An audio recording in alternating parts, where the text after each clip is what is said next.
we are back in Avowed. Yay.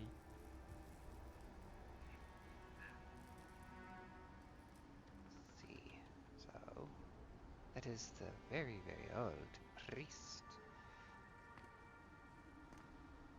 And remember that we're still looking for the expedition as it says on the left. I also want to... Maybe I should grab the relic too? And touch all of his devices and statues. I'm afraid he gets mad if I come up here.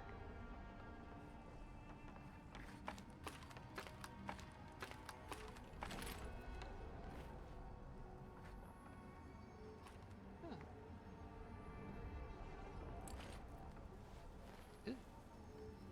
Grog. Cures poison, bleed, and elemental accumulations, and restores health based on the amount cured. 70% poison, bleed, and elemental damage resistance. Ooh, how lovely. That'll come in handy in the future. Oh, alcoholic.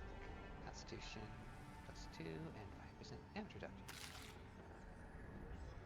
Ah, Sargemus's journal. 2828 press 2. He is gone, but he's still with me. What form should a reliquary take that is fit to hold the splinter? Were I in High Crown still, I would petition the Church for ivory gems, and gold. For this remnant of his holy body is worth all the wealth of the Empire and more. Being as I am sequestered here, I will make do instead with the wealth of the land. Granite from the tallest peaks, clay from the fertile riverbeds, and trunks from the most aged trees. I must work without ceasing until it is done. The memory of my lord cannot endure delay.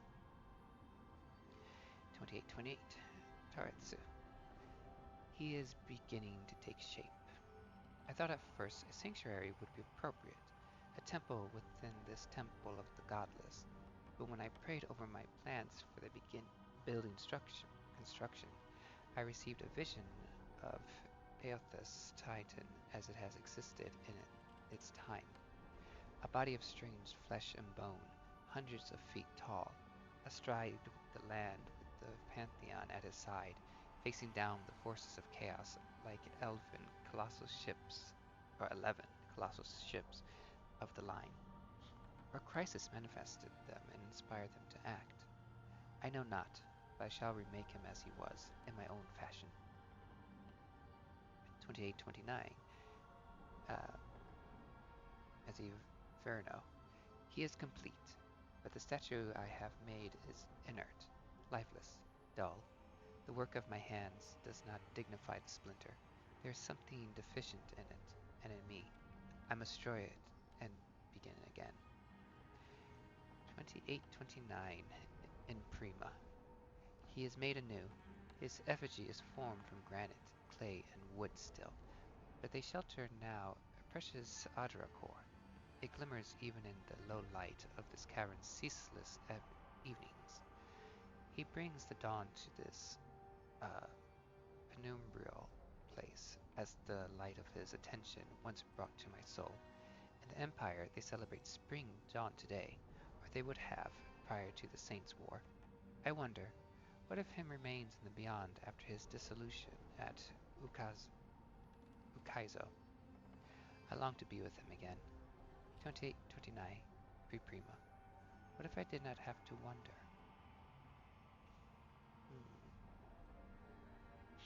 I think he's trying to do something that he probably shouldn't do. I think I lagged out for a moment because I could not jump.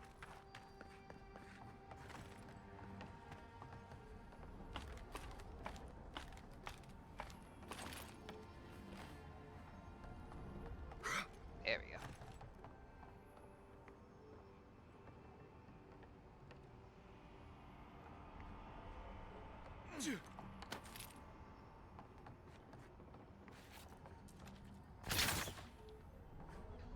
Potion.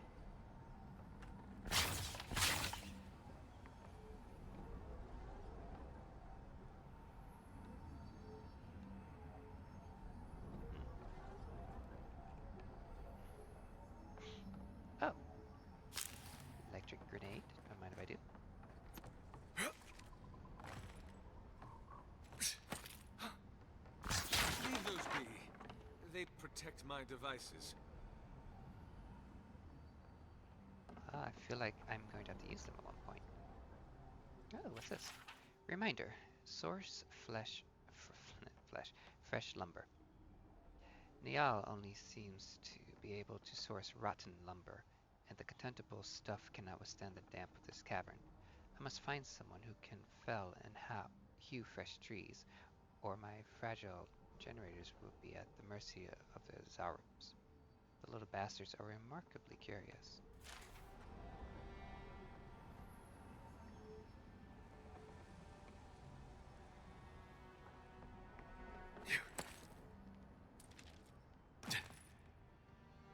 Wonder what's in here. Oh, I'm on it. Oh, there we go. Huh, I couldn't aim that way. Won't let me attack. But I can attack this way.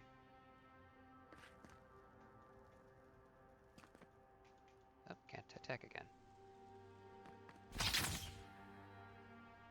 How strange. I guess this is just a way to come back out.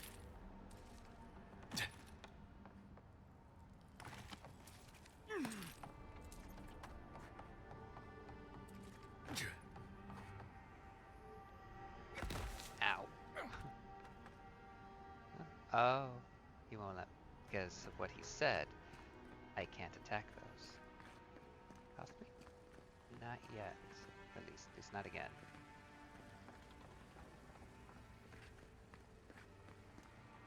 Ooh.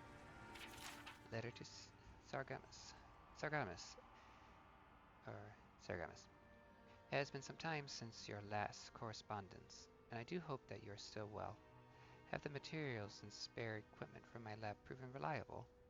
You know how temperamental and finicky old equipment gets. I swear, these machines have souls of their own. But I digress. I look forward to hearing the latest news about your progress. I have no doubt about the completion of your project will change the world, and knowing you, it will certainly be for the better. That I have had a part to play in this fills me with deep joy and satisfaction. Perhaps one day they shall write about us. I can see it now. The Oracle and the Visionary, a titillating tale of two tinkerers and their thoroughly thought-provoking theories. That's a very long title. On second thought, perhaps simply the Oracle and the Visionary will suffice. Eagerly awaiting your response. Your fitter. P.S. It is good that I forgot to send this after it dried. Ulrask would be very cross with me if I did not relay once more that he is, and I quote, rather looking forward to giving Sargamus oversized animat a proper thrashing, if he ever gets it functional. Oh, that Ulrask. Until next time, my friend. Interesting, interesting. So shocky.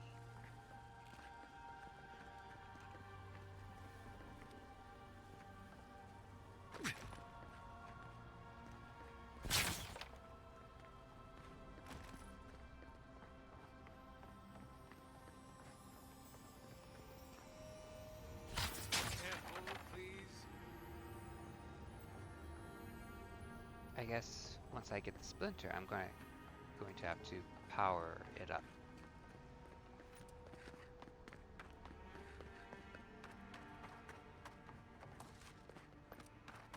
Does this work? Oops, wrong button. Ooh, am I going with this sudden fast travel?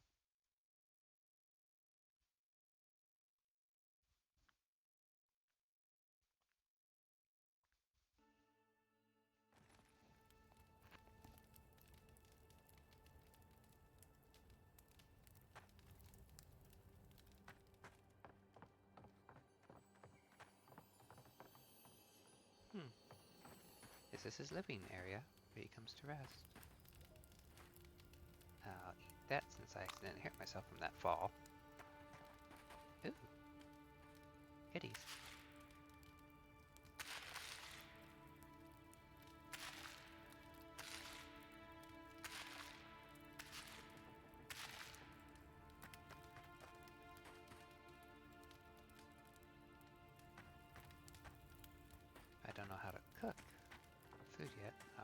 read that book in a moment. Ooh, amethyst.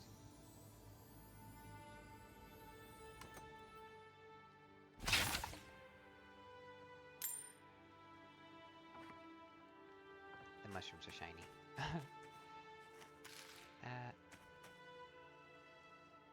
Okay, let's read the stuff. Incomplete lecture. How do I live if there is no consolation? When he left the world, I was emptied of divinity. I am a slave now to desire for it. I am enamored from space and time. I am a body persisting till it is gone. Nothing is that what he wanted me to become. So after his god left, or died, whichever the case may be, he's no longer in a sense godlike. He lost all his divinity, and he seems to selfishly want it back.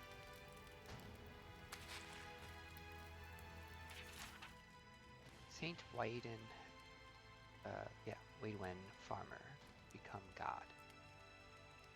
With the mention of the name Waidwen, most folk think of only one word, Godhammer.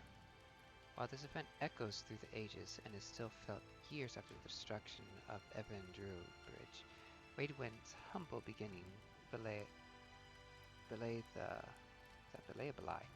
the powerful force he would grow into. Waidwen lived an unamusing life in a remote area of Reedsurus, the son of Vorlas farmers. He toiled in the fields alongside his father for 22 years until his father's death. The farm then fell to him to run. He considered selling, but he had no other skills upon which to draw, so he set on the path of Vorlas farmer as well. Nothing of note was recorded in Waidwen's life until 4 years after his father's death. One day, while working the fields, Waidwen's life was irrevocably changed, in other words. Night was falling, the fingers of dusk already gripping the sky. The sun had dipped behind the world's edge, and stars were peeking from beyond the shroud. The day was still, and darkness had blanketed the field. I placed my last harvest of the day into the collection pile when from behind me arose a brilliant light. I turned, fear in my breast, knowing not what could have caused such intense radiance. Behind me stood a blazing figure, resplendent in glory. Its white flesh glowed with a luminescence radiant, its head a blinding ball of light, brighter than the highest sun of mid-year. I averted my gaze, afraid I would be struck down for daring to gaze upon such a creature. A sudden peace washed over me, sweeping away my fear, leaving my troubled soul tranquil. A loving warmth wrapped its arms around me. A voice spoke to me as I stood, transfixed, trying to both see this glorious being and avoid its dazzling scrutiny. Fear not, it said to me, for you are chosen above all others. You will be the light to bring the rebirth of an empire. It then held out its hand and bestowed upon me a vision of power, such that I could scarcely contain it. Waidwen, disheveled and dirty, stumbled into his village the next morning, telling all who would listen about the miracle that had happened in his fields. Aothus himself, he claimed, had appeared to him. He was to punish the Adarian governor for leading his people into ruin. A way would be provided, and those faithful who helped would be blessed with the divinity manifested. Villagers ignored him, convinced the loss of his parents had broken his mind. But Waidwen continued to preach of the power of Aothus and the corruption of the governor, eventually earning him the ire of the locals. His confrontations with the villagers hit a turning point one day in mid-autumn. A crowd had gathered around Waidwen, jeering him and telling him to leave the village. The Voral's crop that season was particularly light, and the villagers blamed Waidwen, saying he had angered the gods, particularly Aothus, with his blasphemy. They backed him into one of the withered fields, yelling at him to go. Accounts of the inciting action are hazy. Some say a stone was thrown, others say he was pushed, others still say he simply tripped over a dry root sticking from the ground. Regardless of the cause, Whitewind landed, face down on the ground, the villagers standing over him, laughing. Enough! A voice, not Whitewind's, boomed across the field. Whitewind looked up at the crowd, his eyes glowing with a blinding white light. He stood, but did not stand. One moment he was on the ground, and the next he was standing before the crowd, who cowered before him. You dare deny me? The voice spoke through Whitewind's mouth. You dare refuse my servant? Whitewind's arms raised, beginning to luminance. You dare require proof? His arms went out to his sides. Never ask again, lest you be burned in the light of the new dawn. There was a flash of light from Whitewind's eyes and hands, and the entire field sprang to life. The once dried and brittle plants became full, lush, and verdant. The crowd was silent. From somewhere in the back came a call of praise Aothis, and then they all fell to their knees in front of Whitewind. Farmer turned God. Interesting. I wonder if this guy is Whitewind. A very good farmer. The spine of this book bears a stamp designating it as part of the restricted collection of the Halls Obscured. It appears to have been stolen. Every page is filled with closely packed writing and illustrations. One passage reads, Saint Whitewind pursed his lips and stared down the glowering visage which peered at him between stalks of porous. He gripped the wooden shaft of his scythe, slick with sweat from his palms, the hand of a working man, which he was. Then you're Aothos, then, he said. That I am, said the god. Then you already know what I want, said the farmer, who was Whitewind. That I do. Whitewind unknotted the taut cord which restrained his ponytail and let the flowering locks cascade around his shoulders and rest over the shelf of his bosom. He winked and cleared his throat before winking again. I've got a candle hasn't been... What? I've got a candle hasn't been lit properly. I think they needed like maybe an apostrophe or something there because that just doesn't sound right overall. Aothis moved closer and the passage cuts off abruptly with a series of jagged notes pressed deeply into the parchment. Eora is not ready for this. Was that a sex scene between Aothis and Whitewind? He got dirty with a god. He did a nasty. Oh! It's the one part that I wanted to get up to that I knew it was a mine shaft. Okay, cool. Still, that was rather saucy. And pushing.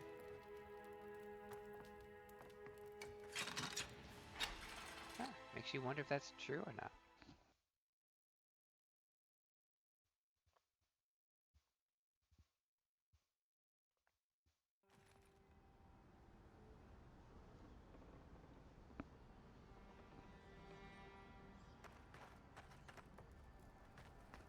Okay.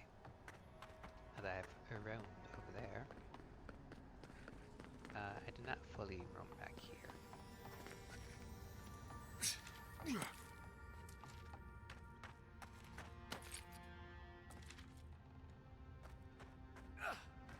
Oh, okay, so it all comes together as one.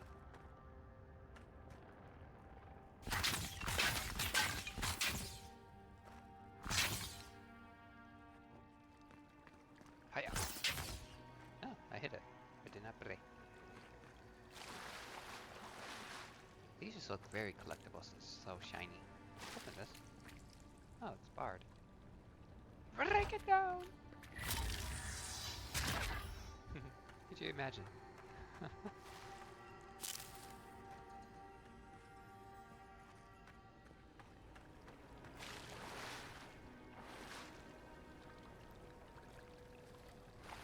This reminds me of the Strangle Root. But how is anything this big growing all the way down here? Truly is a question.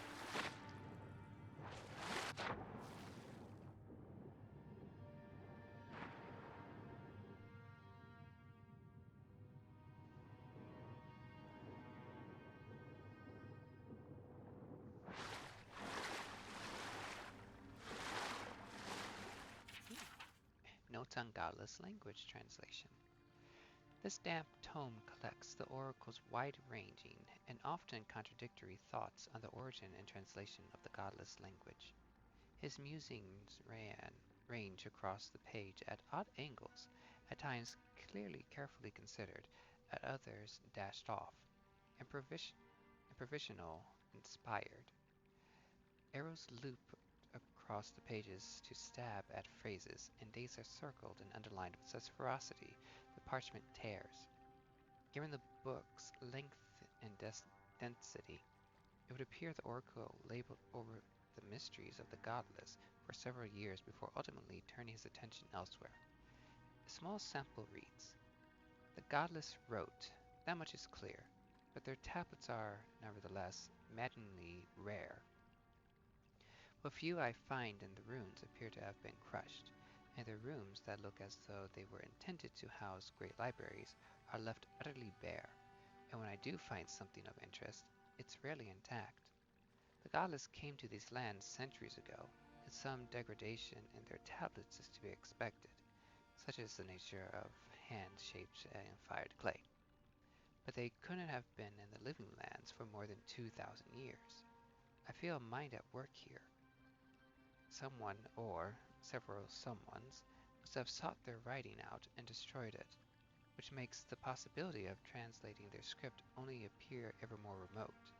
The structures of their sentences shift widely across decades, or else I understand even less of their grammar than I thought.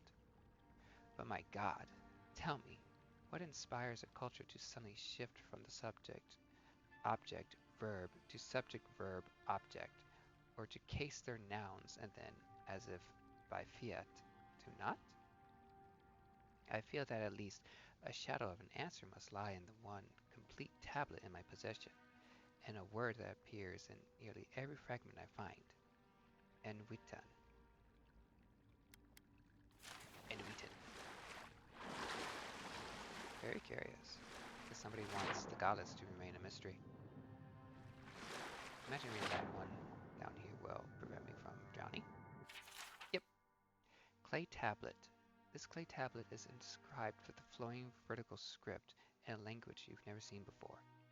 Yul has Caesar Yazuha Lu Yedes Ragita Mi Gali Hit Sayapayi and Witan Kigid Yulukapa Ubi. Maybe I'll eventually learn the language.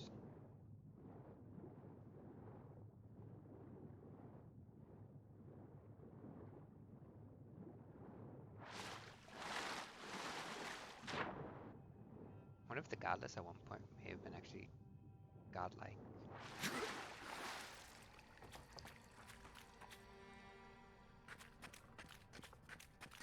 It's a thought. Never know. It could be, well, no, if they were godlike, then they would put in the time and effort to praise their gods. Oh, good. The grenade is equipped.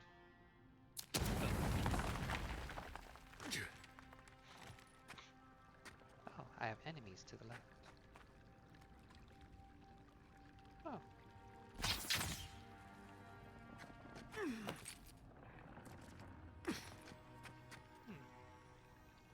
I'm not entirely too sure what that symbol entails, but it's definitely something. Oh, okay. Electricity. Yep.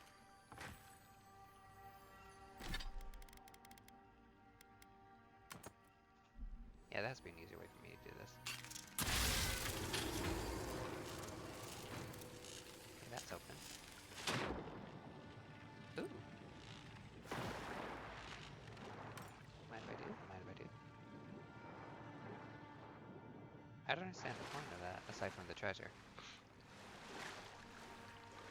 Actually, yeah, that's the point, the treasure. Okay. So the enemies lie before me.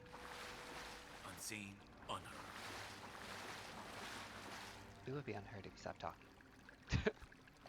Not to be rude or anything, Kai. Of course. Spiders. Ugh. Waterlogged book. The writing in this tome is dense and spidery. Oh, lovely.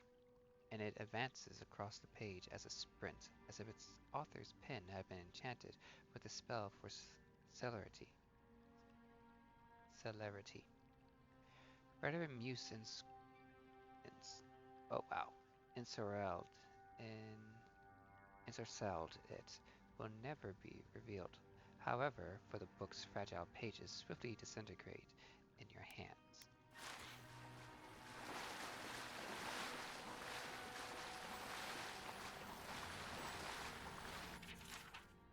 True stories from the living lands. Only the hardiest of explorers would dare take the long, dangerous trek to the living lands. While there is no denying its beauty, the diversity of plant life alone is an herbalist's dream. The inherent risk in blithely trekking through these pristine hills is more than most should undertake. Let me take a moment to tell you about the land itself. Rolling hills, greenery, and sun. The whole area feels like a succession of hills and valleys, each with its own ecosystem. While that declaration is a tad extreme, it can also be said to be true. The combination of sun, geographical location, proximity to fresh water, valley depth, and the existence of hot springs have given the living lands a wide breadth of flora and fauna. Walk down a hillside into a valley, and you will find lush, verdant hills. Climb the next rise, and you might see nothing but rock and boiling mineral springs. And the creatures! In my travels, I've seen it all, and this place never ceases to amaze me. Ooh, trolls. Trolls. I will never forget my encounter with the trolls of the living lands. I had just narrowly avoided being consumed by a giant plant, more on that later, and was running as fast as I could to get away from it. I broke the crest off the hill, and the valley below was wide, green, wet, and covered with low, thick-branched trees. Vines grew everywhere, reaching the trees across the tops of them, down to the ground. It's it as a mess of vine and green. Cautiously I worked my way down toward the basin, keeping an eye out for anything suspicious. And it's a good thing I did so. I noticed not all the trees appeared to be trees. I froze, dropping to the ground in an effort to minimize my appearance. One of the trees moved, lumbering slowly away from the cluster. It's then I realized it was a troll stepping out from among the group of trees it had been resting against. With a few more steps, I would have walked right into their home. The camouflage these trolls exhibit far exceed any I have ever seen before. I hope to return again in the future and observe them more. Insects. While I have never seen them, I have read reports of giant insects in the living lands. Centipedes, flies, mosquitoes, and hornets, all 10 times the size you would see them elsewhere. Imagine making camp. You've just gotten everything set up. That's a nice fire going. There's a nice fire going next to your shelter. Something is gently simmering in the cooking pot. You sit down, finally feeling like you can relax after a trying day. You feel a tickling at your feet, insistent and prolonged. Reaching down to brush it away, your hand comes in contact with something hard, long, and flexible, winding its way around your boot. You look down to see a centipede, the size of your arm, casually making its way to your feet. Toward the far side of your camp, or feet toward the far side of your camp. Wow, that's a big centipede. You would get out of that camp, wouldn't you? That's exactly what my friend did when he realized he had started his fire over a centipede nest. Ew, that is no bueno. Plants. And lest we forget, do not let your guard down around the plants. I had discovered a wonderful collection of giant flowers. They were bright pink and grew in a circle around a central stalk. What an aroma! I lack the words to describe how delectable it was. Sweet, fruity, and light with just a hint of something tangy.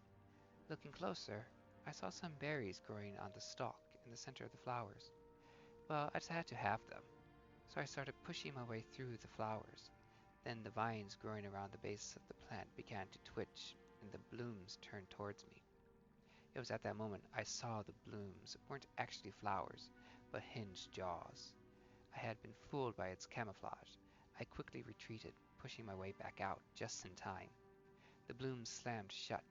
If I had still been standing there, trying in vain to reach the berries, I wouldn't be writing this book today.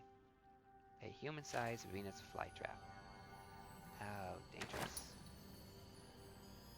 Ooh, Awakened Wood, that's a new one, I think. Of course there's a big one. There's always a big one.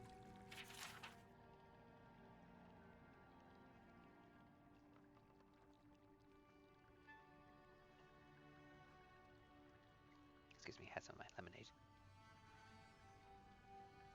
The Great Western Stag. One day, Aothas was sitting on a wall, watching a cat play in the sun. A crystal hung in a nearby tree had fragmented a sunbeam and scattered small motes of light on the ground. They danced around the cat, sliding over him as he frantically batted at them. He spun in place, following one as it rushed past him, and leaped onto it, trying to pin it down. Aothas smiled, amused at the animal's tenacity. The cat landed on its spot, placing his paws over it only to watch it flit away again. Aothas watched the cat's tail twitch and slap at the ground, annoyed that his prey could not be pinned. "Why must you tease him?" a voice said from behind, accompanied by the crunch of sandals on gravel. "I merely bring the dawn," Aothas responded. "I don't stoke the hunter's heart. That's your responsibility, isn't it?" "True," said a second voice, "but neither do you quell it. If the hunter could not see his prey, would he still hunt?" "So philosophical, Hylia," Aothas said and turned to greet the two gods that approached him. "Have you come to debate the parallel between sight and desire?" He gestured to the wall, inviting Hylia and Galawain to join him. They sat in silence, watching the cat who continued to hunt the sun, fruitlessly swatting at another mote, and then, or is that, yeah, probably mote, and then rolling onto his back. "I have created the ultimate prey," Aothas finally said, breaking the silence. "It can be tracked, it can be followed, it can be seen, but it can never be caught." Galawain laughed lightly. "You don't agree, Galawain?" Aothas asked. "Well, it is true that your creation is elusive. It hardly can be considered the ultimate prey, because it can never be caught." He paused, his brow furrowed in thought. If that mote of light had substance, the hunter could subdue it. Otherwise, it's merely a dream, truly a fruitless endeavor. "All creatures spend their lives chasing fruitless endeavors," said Hylia. "It is the way of mortality." Galawain laughed again. "I could create a creature, a living creature of flesh and blood that could never be caught. I make your dream a reality." Now it was Aothas' turn to laugh. "You propose turning a fruitless dream into a fruitless reality. How's this any better? A life spent in the pursuit of an attainable goal far exceeds any other. But you just said no one could catch this creature. This is not attainable." Galawain smiled. "Humanity has surprised us before. Indeed, it could surprise us again. I will create a great white stag, and I will set it free in the world. It will have grace, resilience, tenacity. It will exist solely to be pursued for all its days, and it will never be caught. It will serve to inspire the hunt for generations to come. All those who wish for glory will invoke my name. All those who hear its story will ask for my blessing in finding it." Hylia shook her head and threw Galawain a bemused look. "I do not believe this is possible. So I too make an offer. To the person who catches this stag, and they will catch the stag, I will bestow upon them its grace, resilience, and tenacity. Thrice blessed they will be. They will ask for my blessing on the hunt so they can obtain my boon." Galawain and Hylia took up arguing whose name would be invoked more when the hunt was on. Aothas sighed, and a small smile playing at the edges of his mouth. He stood and looked to the sky. The sun had already started to hide itself behind the mountains. The cat, long ago tired of the stalking the motes, had fallen asleep beneath the tree. He turned and looked at the other gods, deep in debate, and sighed again. I merely bring the dawn, he repeated, as he made his way down the path. It is up to you to see what I reveal.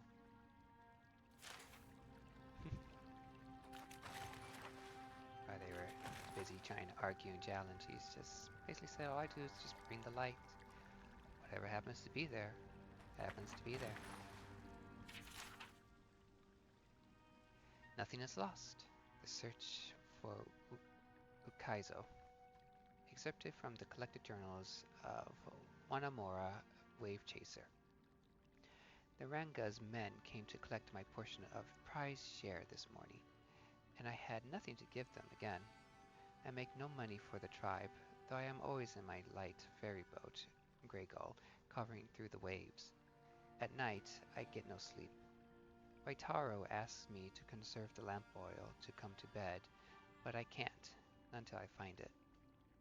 I know it's out there, the lost city of Ukaizo.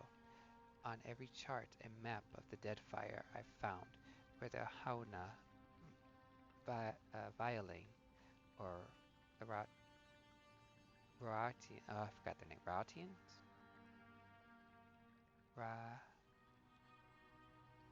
Rabutain, the routes. I need them to say it again so I can try to get down. Ratians, there is a gap. An empty space where so much of our history should be. Did it burn to ash and cinders in the cataclysm?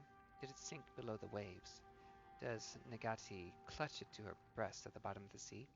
Perhaps it is lost and wandering like me, unmoored, looking for a home it can't remember, but for which some insistent longing burns in its chest, an ember always smoldering, a little fire to push it on. Waitara wants me to give up, but how can I? On mornings when the sky is so clear, I can hardly catch my breath for the beauty of it. I think I can see it out there, shimmering in the brightening blue light. Is it a taunt or a beckoning? Would I be able to tell the difference? I ask the fisher folk when they return with their catch at sunset. Tiberi, I say, did you see anything? Or you, Mabori? How about you, Puira? They avoided me. They avoid me now.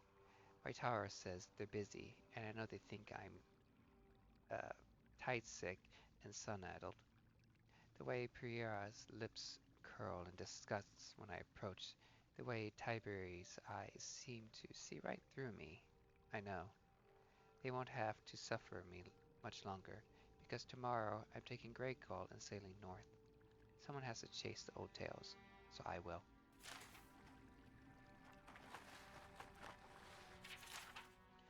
Annals of the Pargrunin. It was in the time of Edrahil, the sure-footed, that we came to Sidle Cleoben? I think it's Cleoben. Cleoben Relag, an ancient place of the builders, as the locals call them. It was a marvelous sight, a door in the mountain framed by a pair of ghoulish aspects. Through some exercise of trickery or cunning, Edrahil was able to gain access to our scholars that we might observe and record what lay inside. We discovered a foundry of sorts, the like of which neither we nor our distant brethren had seen. Through careful observation, we surmised that the ancients had used this place to extract souls and transfer them to suits of armor, delicate and challenging work. Yet the scale they had achieved left us humbled and astonished. Perhaps most remarkable were the golems, living suits of armor powered by essence. We lost two of our fellows when the creatures caught us unawares, but once we'd subdued them, they proved quite fascinating. All too aware that our hosts would never again allow us nor other curious travelers to visit this place, we took meticulous notes and measurements of all we saw, forsaking bread and sleep until the work was done. We reported it all to Edrahil, whereupon he praised our work and urged us quickly forward. For if such a place lay abandoned in the forest, who can say what other mysteries gods and kith have left in this strange and wild land.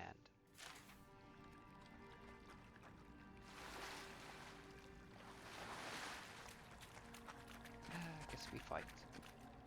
Remind me not to split you.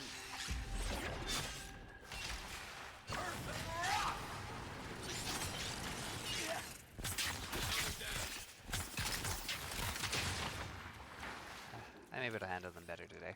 I'm not freaking out. Maybe because I'm in a different mindset today. But that wasn't bad.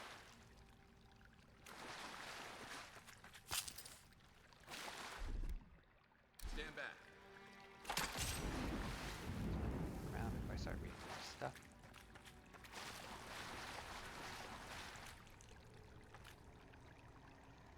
Let's drink more lemonade. Touch the throat.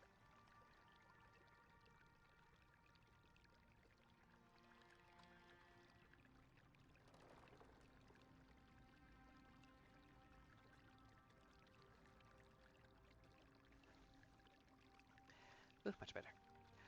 On the fire-forged path, the travels of Jarek Yultan. The book is well worn and smells faintly of mildew. Its spine is cracked, and as you thumb through the book's pages, it falls open to a folio, more ragged and dog-eared than the others. Though I was born and raised as a Magronite, and a Magronite now, I will stay. As a young man, I undertook a pilgrimage to visit a holy house dedicated to every god. In so doing, I hoped to know them each the better, to take what they had to teach and sow it into my soul like so many seeds, that my soul might grow and bear only the most delectable fruit for my goddess to devour at the moment of my death. So it is with no small amount of amusement that I pen this account of my visit once to a church of Whale. I think that's Whale. The many-eyed, many-tongued god of dreams and secrets, revelations and mysteries, and revealed to you all I learned there. Excuse me. The challenge came from first in finding adherents to Whale's doctrine, for there are not often ones who renounce their presence, preferring instead to build their flock from the solitary seekers who delved through ancient ruins and ruined archives in search of the strange, the bizarre, the forgotten. But persistence is my goddess's first teaching, and finding them I did. The Whale-lights, Nekatakan congregation was small then, as it likely remains now, and on the morning I stumbled upon them, they were lounging like so many cats in the sun on the steps above Queensberth, huh. Sharing between them a bottle of arak and pipes packed with white leaf and ripple sponge. I knew them for whale-lights, not for any badge or robe or trinket they wore, not for their race or age, but for the ardor of their debate on the most benign of topics. I begged that they take me to their church and permit me to worship them, and they laughed as one, their many voices like the howling of wild dogs. They acquiesced,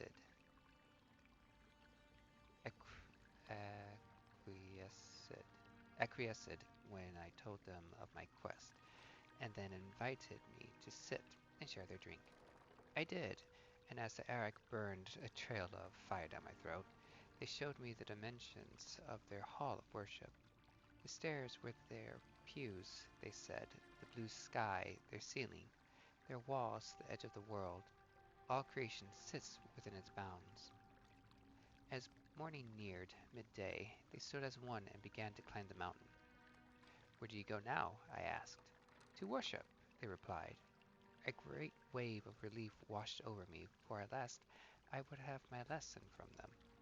We climbed to the many steps of Nekataka and arrived at last in the sacred stair.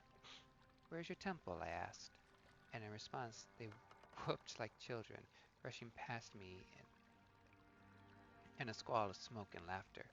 I followed as best as I could, though I wet my good slippers in a stream. and could hardly keep my feet on the moss-slick stones, and we surged soggy-footed and hollering into the temple of Gaun. To worship, they cried. We shoved past dawn stars, bent in praise of their Macroby god, laughing all the while, and came to stand before a leafless tree whose boughs were hung in lanterns, too many to count. I had nary a mount to catch my breath before the waylets were clambering into the great tree's branches. A young man pulled me up with one hand and handed me a pipe with the other. The priests of Gaun screeched and wailed, and all the while we squawked like birds, our smiles wide and eyes alit with Eric and lantern fire. The Mataru came soon after to chase us away, but not before we'd done our share of singing to the many-eyed, many-tongued god of dreams. Would that I could have stayed with them a while longer, but alas, I could not deny my soul its journey, nor the whispers of my goddess in my ear. I took again to the road in search of churches, but I must admit, even after, I longed always after for that tree. Curious. The collected annals of Lengrath. Whomever copied his work appeared to have been in a great hurry, as if they feared being caught. The gods strip us of who we are on every turn about the wheel, mercilessly shaving off all we've learned with their divine lathes. We retain the pale shadows of our souls, but knowledge, memory, self, all of it is cut away. Do the gods fear we might someday rival their strength if they do not? The trees of Ir Glanfath possesses souls as strong as any kith, and their entangled roots extend for miles. But dig beneath any of them, follow those roots, and you'll see they do not end, but lead to a neighbor. There, many souls sharing one body. Why shouldn't willing kith be able to do the same? A limb may be grafted from one tree to the trunk of another, and in time they'll bear sweeter fruit together than either might have alone. Mightn't it be possible then to graft a scion soul to the root stock of a willing kith? The souls wouldn't fracture but coalesce. They'd grow stronger together. The gods see fractured souls, but they don't care for them. Damaged, broken people are abandoned by their makers to twist in the wind, given no succor nor relief. Succor. Would an intentionally fractured soul be similarly insequential to them? I will use their apathy against them. I will make their disdain serve me.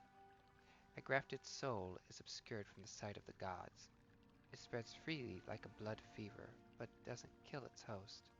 No, I will be a fever of the spirit, invisible, unstoppable, eternal.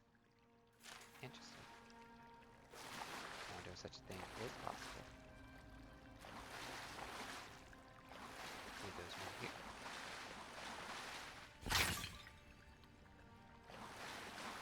I was alright there too. Whew, so much reading. The Dry Wood Part 5. The Proliferation of Animosity. Animancy. Animancy, outlawed while under Adir rule, was technically no longer taboo after Hadred's rebellion. Academic, I'm getting tongue-tied on so many levels. Academics began to its study again in earnest in 2681 AI. By 2697 AI, there were almost 40 academics actively researching the field both in the Drywood and the Vailian republics, even though no sufficient results had been discovered. A tragic breakthrough of sorts happened in 2704 AI. An animancer working in Bael Reach accidentally shattered the souls of about a dozen volunteers who had been helping him. In retaliation for the deaths, the citizens of the area stormed his house and killed him. The Earl of the region, not wanting to waste resources or anger the locals any more than they already were, did nothing to find the head of the vigilant mob, but neither did he outlaw animancy. To ensure their own safety, most animancers moved from the rural areas where they were studying and settled in Defiance Bay, many of them choosing the emerging and wealthy district of Brackenbury as their new home of operations. While there, while there were still few breakthroughs, and the study of animancy continued for the next 24 years, it quickly slowed as it became cost prohibitive. What that means, and complicated the more people learned about it. Most animancers couldn't afford to continue research without the support of donations or gifts from wealthy individuals and organizations. In 2737 AI, some animancers, desperate to continue their studies and seeing no other means of furthering their research, entered the forbidden ruins of Ire Glanfath to further their research. They discovered some of such sites and strange artifacts that seemed to be bearing affinity to soul essence, and began to prod at the devices for further insight. Even with continued research, they are unable to tell quite what they have discovered. Eventually, they were found out by the Glanfethans, who captured some of them, demanding they be punished for their crimes. The Drywooden authorities, in order to maintain their treaties and keep the peace, had no choice. They allowed the animancers to be executed according to the Glanfethan tradition. This led the Duke to make an additional proclamation. The study and practice of animancy on or even near the sacred Glanfethan sites would be punishable by death. In 2780 AI, in order to solidify relations again with the Galifans, the Drywoodian government allowed some animancers to begin training and experiments in conjunction with the Glanfethan minehunters, their native ciphers. This was an exchange of information. The animancers documented the secrets of the minehunters' powers. The minehunters learned new techniques for concentration, which assisted them in taking their powers to a level no Glanfethan had seen before. The ciphers, no longer wary of the animancers' intentions, trusted them to such a level that they convinced the Glanfethans to give some animancers limited access to some of the training sites where the Glanfethans practiced. The Anaphths of the Glanfethan tribes opened the training grounds to the animancers. They were not allowed inside, as this was still strictly forbidden, but the general allowance by the Glanfethans were seen as a breakthrough in the relations between Drywood and Glanfath. Over the next 8 years, the animancers' research would continue unimpeded. With the exception of some minor squabbles, there has been no major strife between the two groups for almost 120 years. Whew, that's a lot of reading. This is shiny. The life and discoveries of Pangram. Mention the name Pangram to anyone, even with a passing knowledge of animancy, and you could find yourself in for a very long discussion. Publicly reviled, but privately lauded as a hero and genius, Pangram's history is, as it turns, revolutionary, horrific, and mysterious. Pangram was fascinated, some might say obsessed, with the concept of animancy. It consumed his life as he dedicated everything to understand it. He would frequently travel to Glanfath and the Drywood to visit the Engwithan ruins. There he would take notes and make sketches, bringing back with him that he could to help unlock the mysteries. After years of study, Pangrath had reached the point where he could no longer conduct research on his own, and he took on an assistant, Helig of Thine. Soon Helig was making trips to Glanfath in Pangram's stead. gathering knowledge while Pangram stayed behind to experiment. This partnership quickly bore fruit, and Pangram made a breakthrough, one that would irrevocably change his life and the general attitude about animancy forever. While the specifics of the experiment will never truly be known, the rumors and stories that still circulate tell that he had sent out inquiries asking for live subjects for help with a dangerous experiment that might change their life or might end it. Those who were able, those who were already dying were especially encouraged to apply. Response was overwhelming, and Pangram had his pick of numerous willing bodies. That is, when he had his breakthrough. He discovered a way to fix a soul, anchoring it to its body so it couldn't leave at death. Full reanimation. He had discovered eternal life. His research and life's work had resulted in the greatest single discovery that animancy could hope for. His findings were published and quickly spread through Vilia and beyond. Some groups, the Wodisian Church, for example, decried his work as nothing more than blasphemy and heresy. Many put it to practice. Everyone wanted the chance at immortality, but everything comes with a cost. It quickly became apparent that simply restraining the soul while keeping the person technically alive was doing nothing for the body, which continued to decay, devolving and warping the soul now trapped inside it. The creatures it created were dangerous, carnivorous beasts that killed brutally and indiscriminately. The backlash was ruthless. The practice of Pangram's discovery was outlawed. His works were collected and burned. He and Helig were branded heretics and hunted, chased from town to town, until Pangram simply vanished. Helig was tracked down, captured, and brought to trial for atrocities committed against Valia and its people. The trial was barely more than a formality to bring charges against him, as everyone knew of what hand he had played in the disaster. He was sent to prison for years, but eventually released once public outrage died down. Not long after his parole, he disappeared as well. Occasionally, talk resurfaces that a copy of Pangram's theorems has been found, untouched by the purging flames that destroyed its brothers. These, these rumors seldom end up being more than that. Many groups with wealthy individuals have formed, sending out a call to anyone who will listen.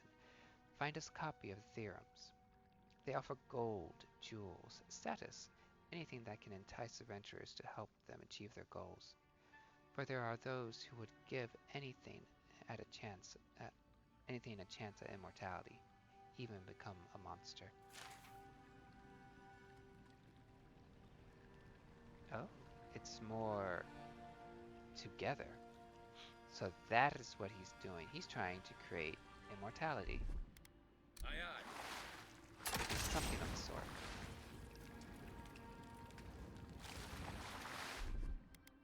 Coming in hot.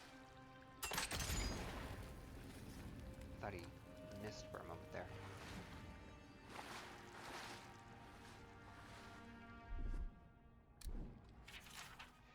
Statue schematic. This drawing details plans for the creation of a large statue powered by essence. The essence is intended to be injected into the statue by an array of animantic devices. Where such a vast store of essence might come from, and what a statue could do with it, is unclear. I feel this would be a bad thing, especially with the essence of a god. That would be very dangerous. He may have gone mad in his old age, especially for wanting divinity, or at least his divinity back after he lost it.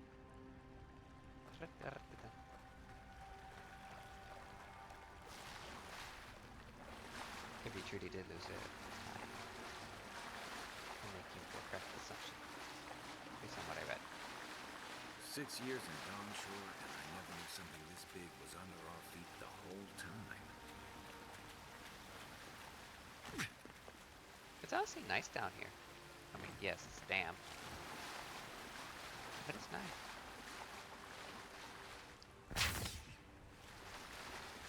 Oh, but that was just enjoyable. It is not.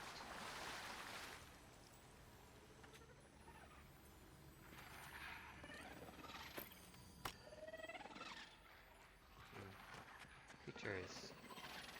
If that's the sound that the spiders make, I hate it. Better be something else. Something new that's not an arachnoid. Purification of the pilgrim. I hope that in coming to this place, standing before the splinter, and turning my mind to prayer, that I would feel something. That I would experience the solace the other godlike speak of, this state that they call grace. But my dreams remain as silent as this eerie godless tomb, and I am ashamed to feel so lonesome and bereft. To truly love the gods is to be faithful to the void. That is what the oracle tells me. If I look outside of myself, to the here and now, for that which I desire, that I will always remain unsatisfied. I must go down into myself, into the still, wide emptiness, to discover that I already have everything I need. The many voices of Aiel I wish would whisper in my ear, even had I heard them, they would not be evidence of their love. That evidence persists already in my soul, in the void to which I have not been true. It has from the moment, uh, they plucked my soul from the wheel and gave it unto my body to be born. It is the chime. The chime is the evidence of their love, and if it is all that I ever have of them, then I should fall to my knees in gratitude, for it is more than the most kith will get. But to know this solace that I seek, then I must give up any desire for their love and learn to love the void.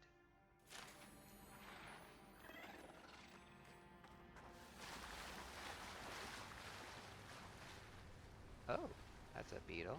That's a beetle. That's elder. Are they fighting? I don't think so.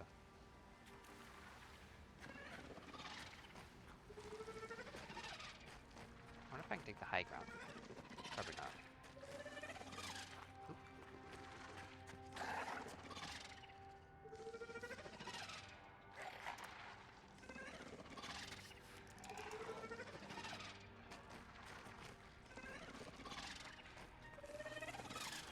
Dream scourge ahead. I hate to think of it down here.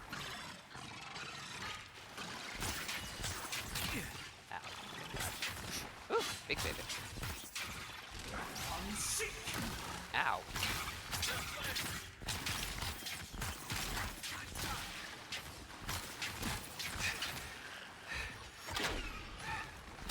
I think it's either broken or that's what it does naturally. Going to get shocked. Ow. Get that.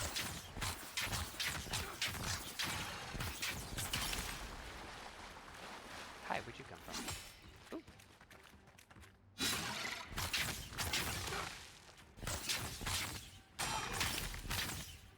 Right flank.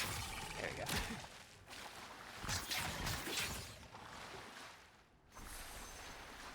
Huh, that's some visual bug. I mean, it's pretty, but that's a visual bug.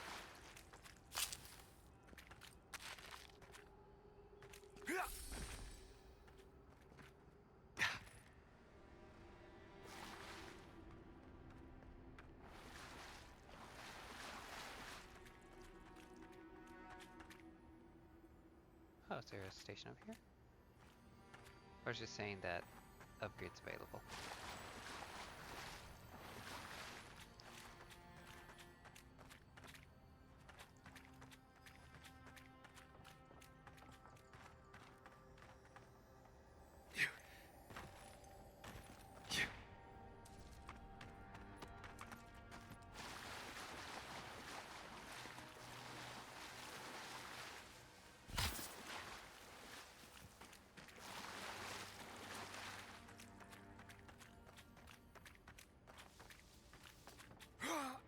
there's something up there, but I have no idea how I can get to it. Double jump would be nice.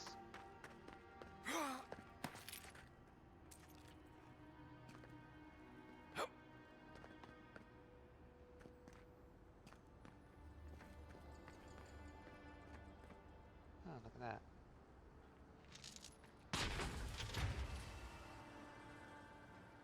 No idea what I activated.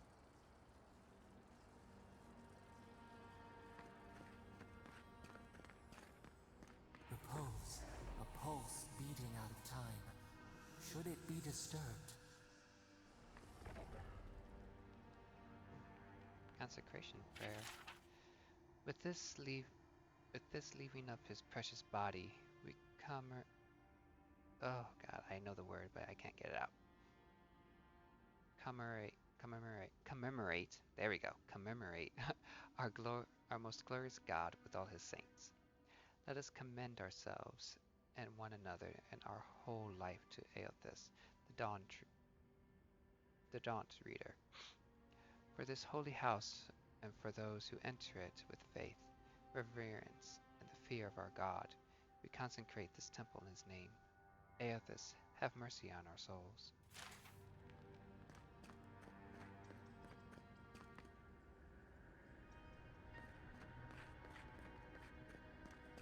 Activate that one gear. If it weren't for the creepy oracle and the invading roots, this place would be kinda nice. Alright. I'm about to go back to see if there's anything opened underneath it. Oh, weird. Good eyes. That, or I need to find all these, and it'll open the door.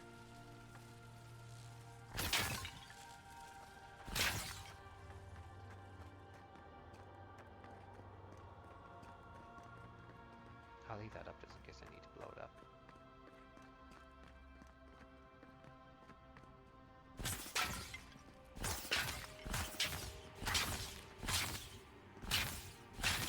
Let's destroy all pottery.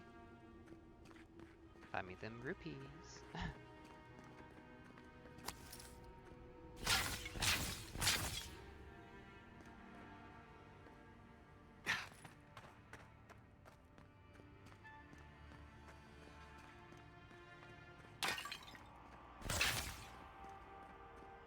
I'll blow it up. Just in case. Might bite me in the butt. We have to find the expedition team. That door's so locked. There's the relic. There it is. It can't be as easy as just grabbing it. Who's to say?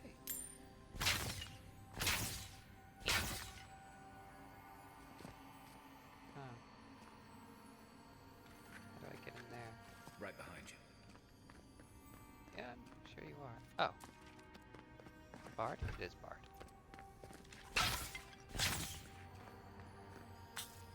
There must have been.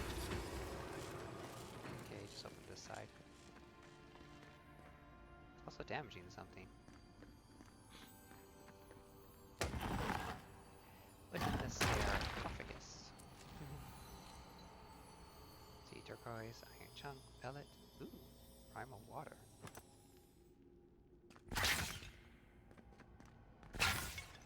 I know the primal water is new because I get the primal fire.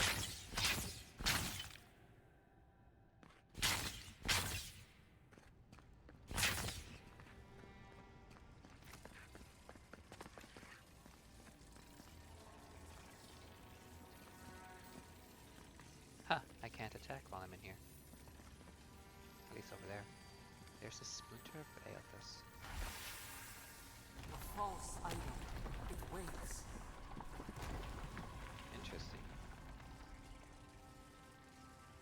Something's moving in the main chamber.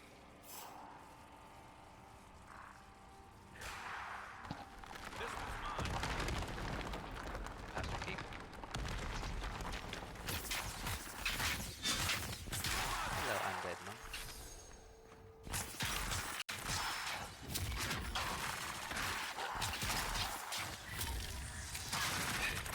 Ooh. It looked like it homed in for a moment.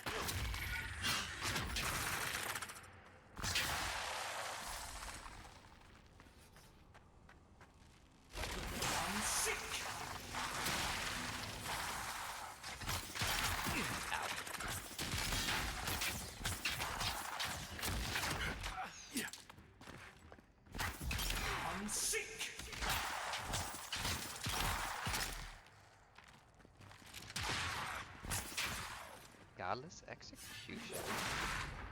Oh, interesting. 21. Out of the way!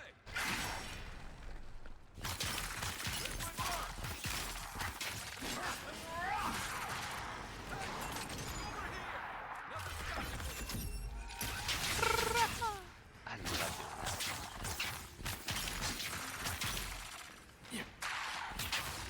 Oh, heal.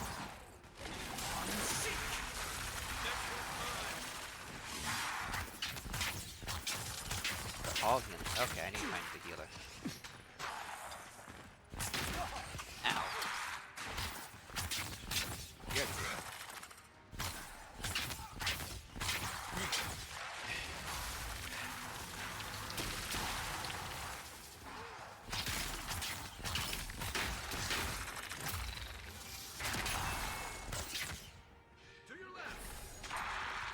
To the left, to the left. What the? Why can't I? Ah! It was saying I couldn't attack.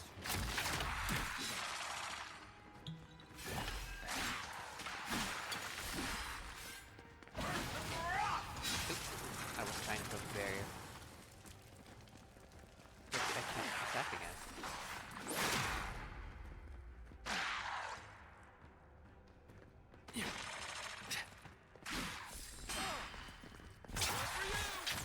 They won't get past me! Hehe. So I take the ball. Make way! Yes, please distract me. I know I'm bleeding, but I can't attack. It's annoying. Unseat!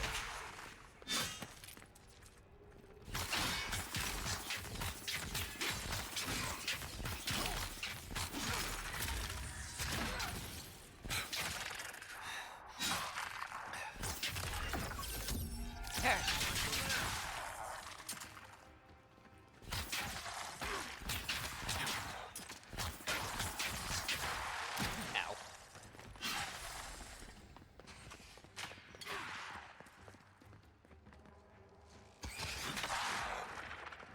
Okay, let's try this then.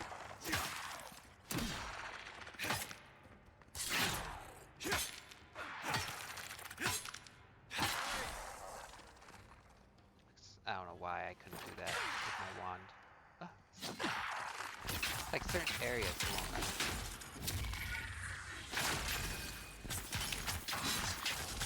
Who's ready for more?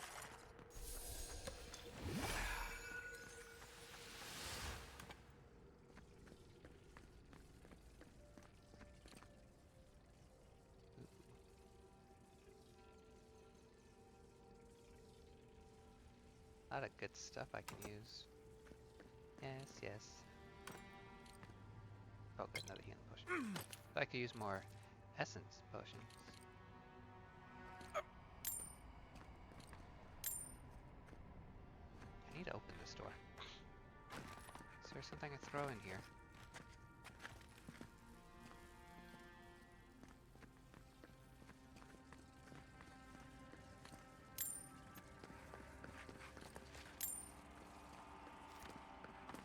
I think the voice that's speaking to me might be my god.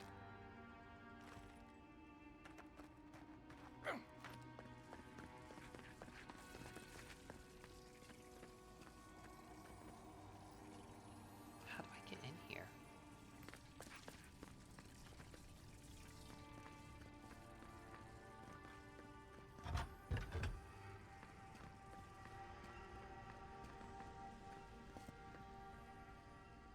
Looks like there's another passage, like a crawl space on the far end.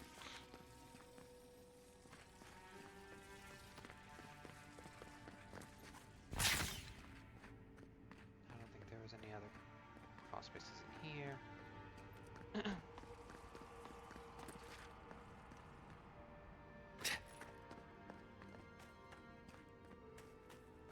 So B is for the expedition, C is to return to the Oracle.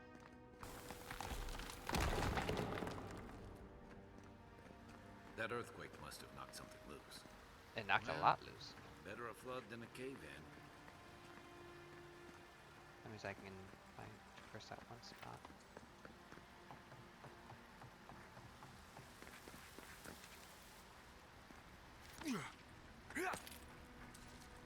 I'll see what's down there in a bit. In the water. So we're gonna jump across. Yeah. I don't think I can jump high enough. Oh. I fell. I gotta do it again. Well, since I'm down here, I guess I'll swim to this one spot that I wanted to jump on, but I couldn't. Ah, backpack.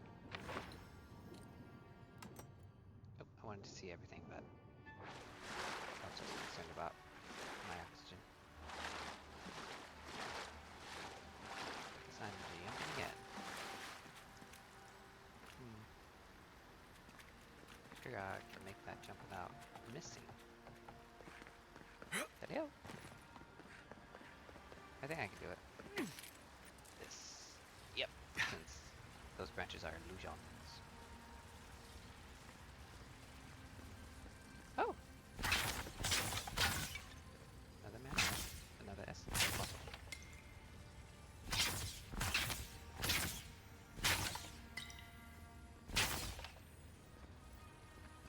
I need to make sure to stock up on plenty of essence potions. Or if I can come across something that allows me to generate essence over time. That would be really nice. Ooh, common sword and another primal flame. I didn't even figure out how to get to that one spot. It could be that it's blocked off and I gotta go around or something. Or it might be an area to get to. Excuse me, now after the flooding. I don't think so. It's not the flooding part.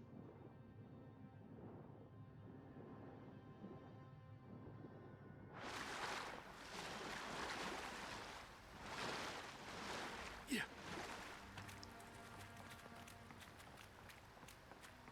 Well, let's hope I can loop around back to that one spot so I can get the stuff from there. Okay, so I'm gonna do B, of course, which is over that way. Because I want to find the expedition party. See what's going on with them. Make sure that there was nothing around that would miss.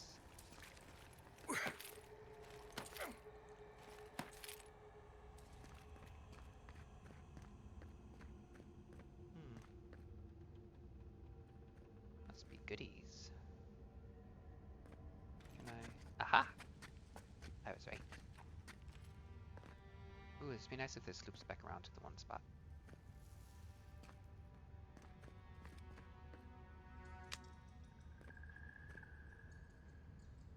Hold on, before I go down there. Okay, it's all more or less the same. Something's not right here. Take a look around. Yeah, that's what I was gonna do.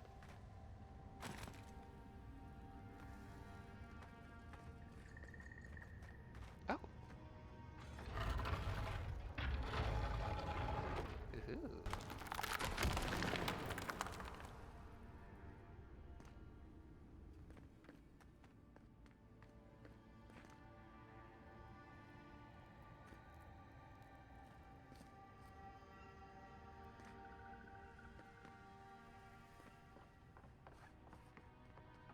Why has he come here? Why does he build the idol in this place?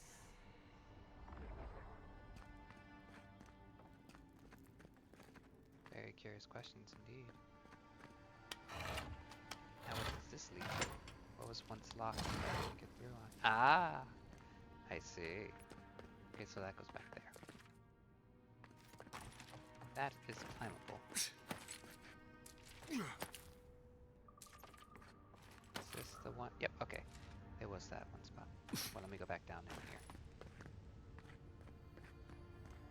Boom. Huh. I think he killed them. Because here they are. Every last one of them. And he hid them in here. Oh yeah. I do believe he's gone mad.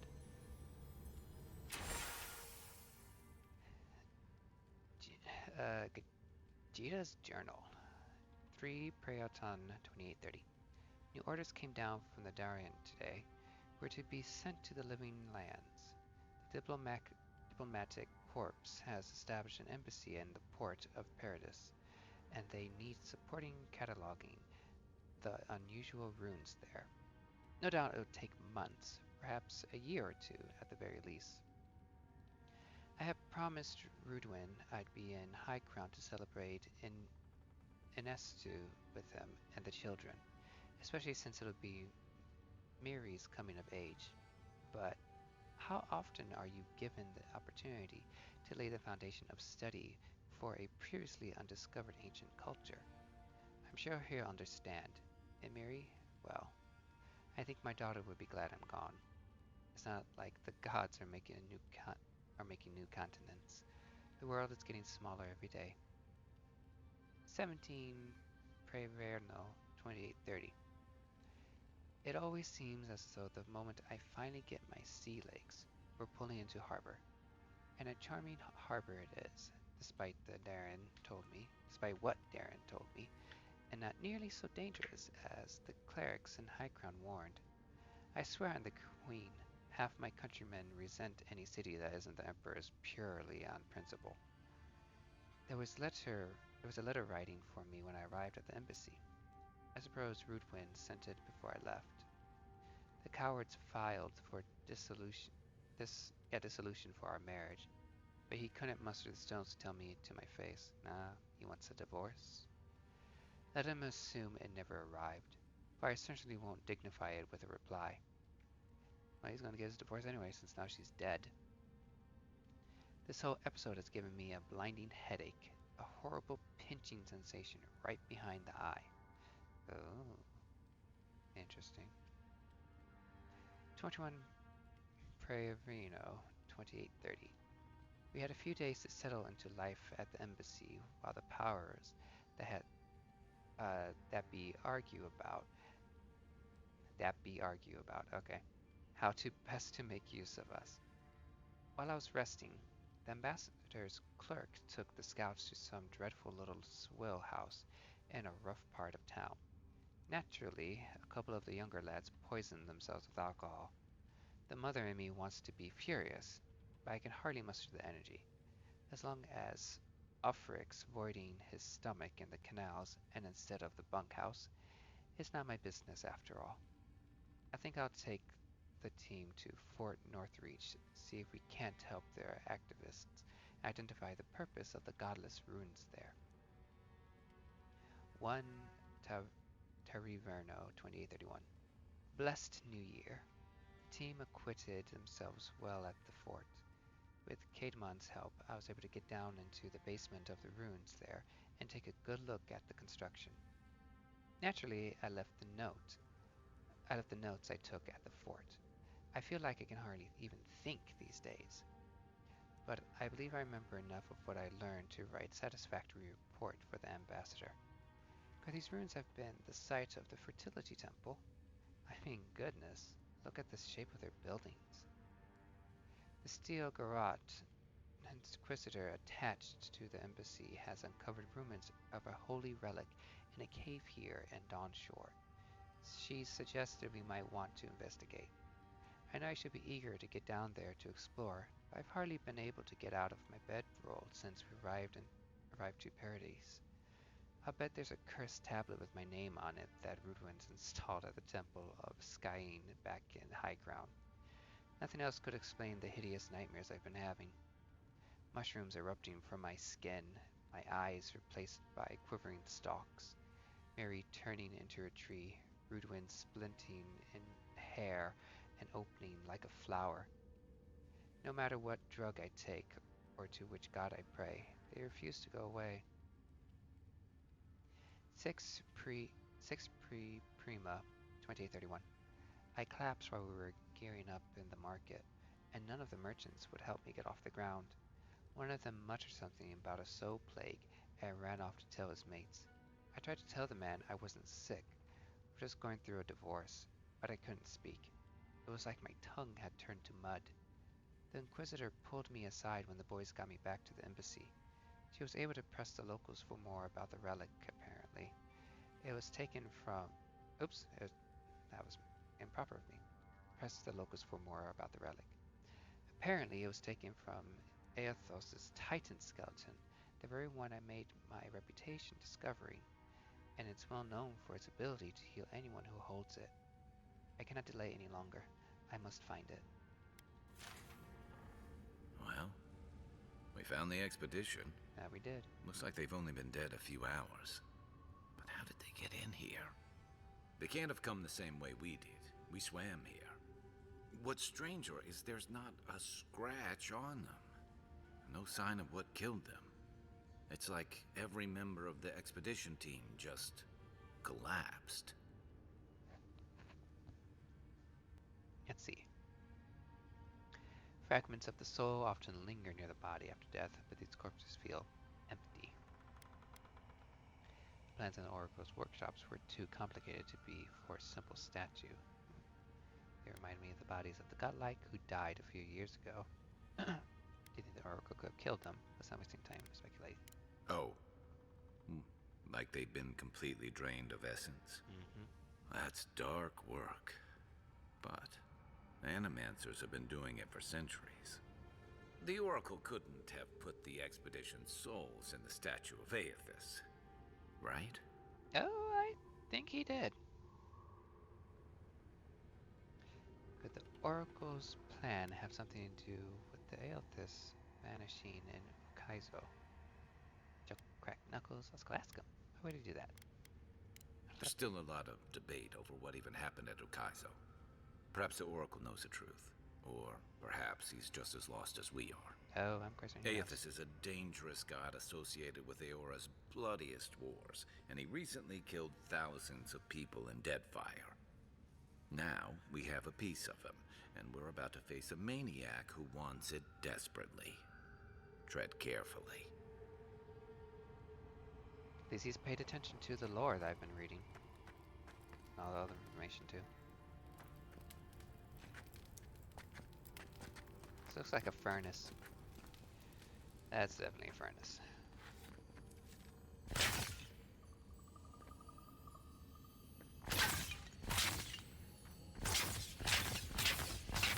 I wonder, can I burn this?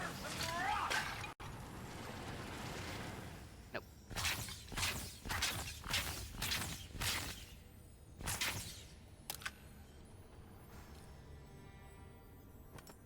I will take it. Thank you. Not too bad I can't use magic to destroy the batteries as well. That'd been nice.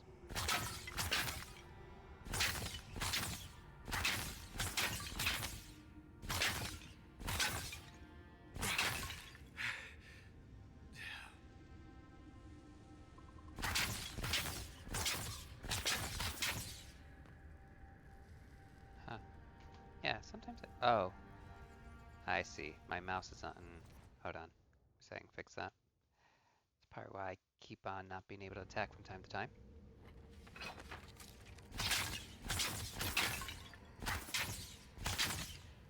My mouse is just popping up on screen. I thought something may have popped up in the background of my game that caused my mouse to appear, but there was nothing there.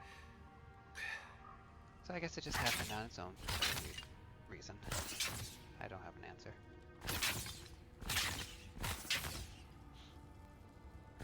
And I'm just wasting time making potteries at this moment.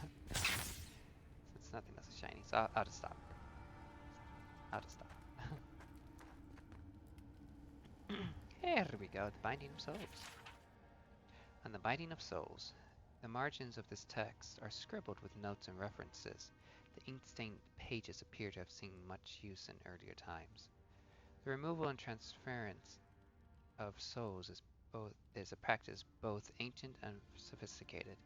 There's evidence that the Engwithans were practically adept at this, yet few details have survived them.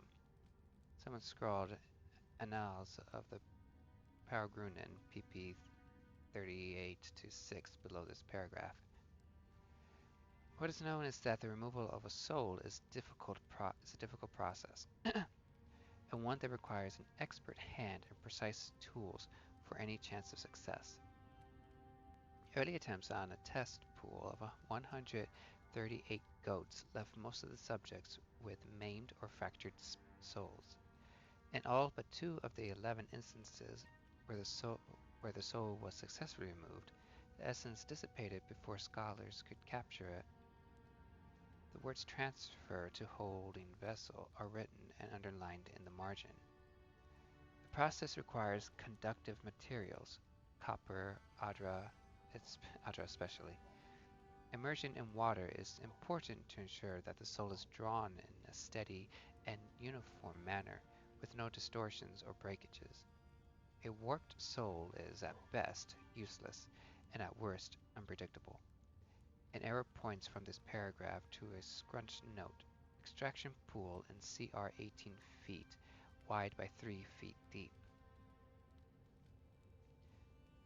Explains possibly, was that the water that we saw before traversing over here? That, especially when I unlocked the barred door.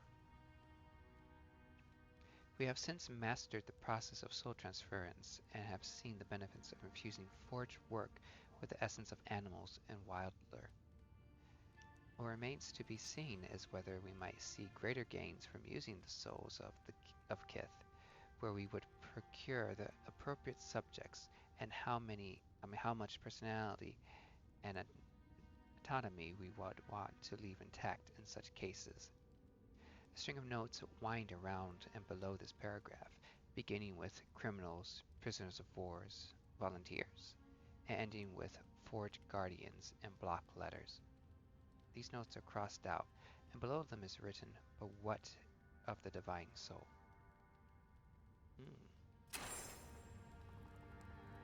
Yeah. He's definitely trying to do something for divinity, or to even trap Aethos in that structure. There's something over there.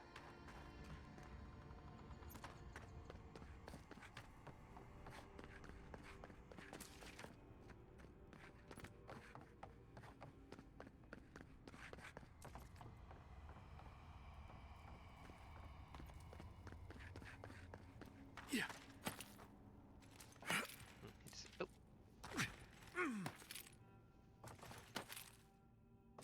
why am I crouching?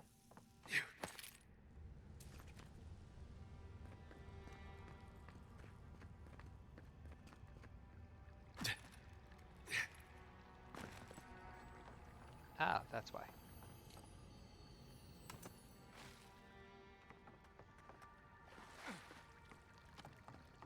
I want to go back to that room. Oh, an upper part. I did not see. Well, I saw that you could climb, looked like you could climb up on this part, but I did not fully acknowledge it. I was more concerned about the other thing. I thought I was going to continue on to the other area where I could possibly crawl into that one spot. I still want to find out how to get in there. So many goodies.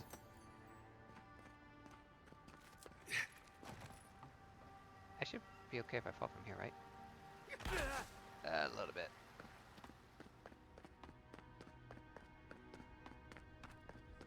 Oh. I don't know. I'm glad I came back. Did not realize there was something here.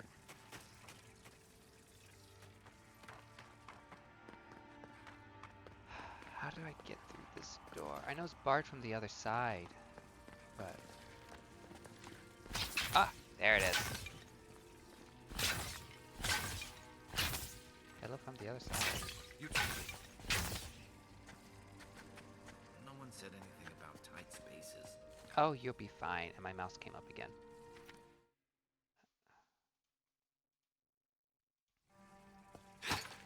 I think I'll just use this for now to get through. A history of the living lands. I think that's Durham numeral 4. Redacted. Every last page of this book has been painted black except for the very last, which features a large drawing of an unusual ornate key and a note written in the runes of an unknown language. Beneath them, someone has scribbled, "How do their agents keep finding my work? They've already defaced 3 versions of this volume alone. I don't know what they find so objectionable about my theories on the meaning of the godless language. But I'm done rewriting it. You bastards win. No more.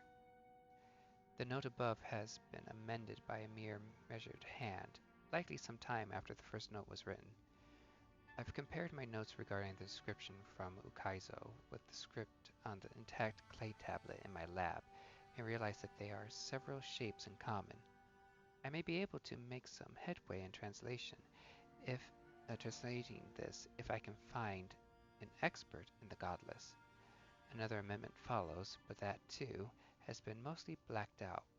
Near the end of the redaction, the paint suddenly runs off the edge of the page, and a splash of blood stains the margin.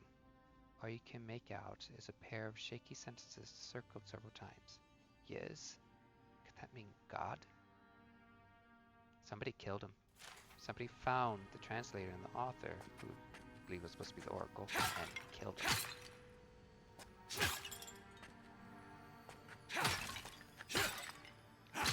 And I think it might have been Mr. Crazy Priest.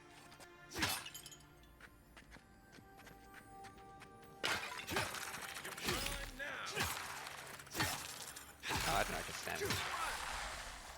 Especially since he was so tall. Another win, but who's counting? Apparently you. Awesome! Spider leg, driftwood, pelt. Woohoo! Glad I was able to find my way in. I'm very happy. I did not want to miss out. Especially on a game like this, gotta find everything. I better drink this, because I'm about to have a big fight against Mr. Priest. Man's been alive for too long. He's gone insane. Insane in the membrane. Insane in the brain. He's insane. Got no brain. I wanna climb up. Oh well.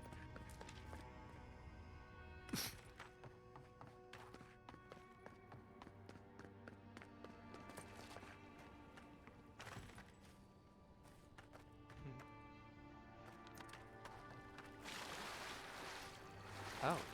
Oh. Something that's like roots. I don't remember there being roots. Even the flood could not stop him. Fealty or sickness? I don't know what this guy's capable of, but I've got your back. Well, let's find out. He's capable of animancy, but his divinity, that seems to be gone, if that is correct. There you are. I worried for you when the earth shook. Lies like wasps. Yes, he does. You have been gone some time. Do you carry the splinter of Aethys?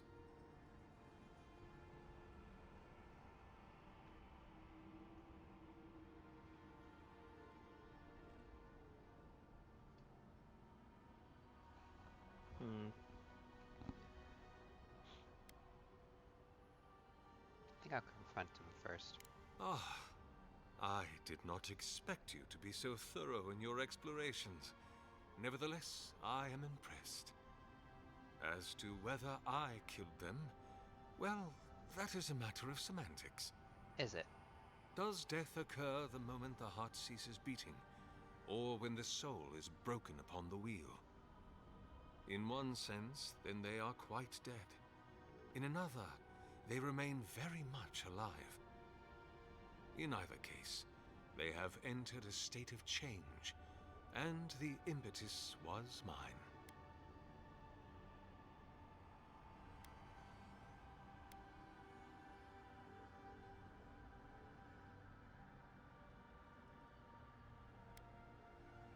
I'll do perception first.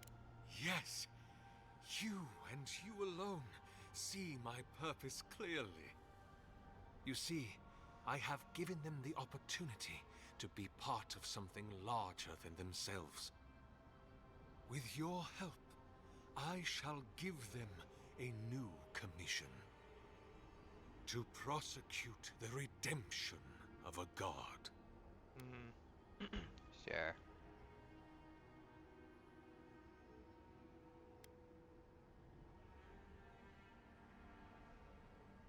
Do you carry the relic I asked you to collect?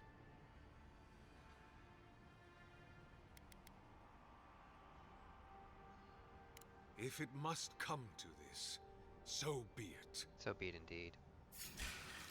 Here we go! Oh, he has a flame sword. That's cool. Here I go! Right behind you. Unseek! Next one's mine! Unseek! Let's see what you got!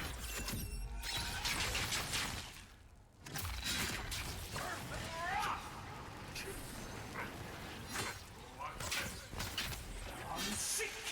I guess that's justice. Why couldn't he have just stuck to sculpture? Hear us. Follow us. We would speak to you.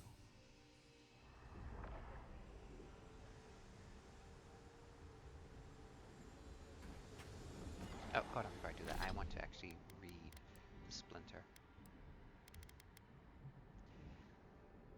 Splinter of Aethys. A brittle shard of shin bone, purportedly chiseled from the skeleton of Aethys, Aethys's god Titan, which remains inerted at Moi within Ukaizo. What do you have to say? We sense weight on you. Essence. Yes, we know this melody. A part of the statue, a piece that yearns for its true place. Combine them. Join soul into body. Let it sing for us.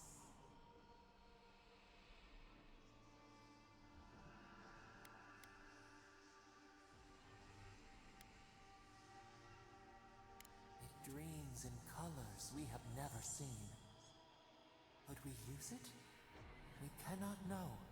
It must be complete. Feast? Famine? We could not say. The Adra dulls our mind. We sense an acorn. Possibility.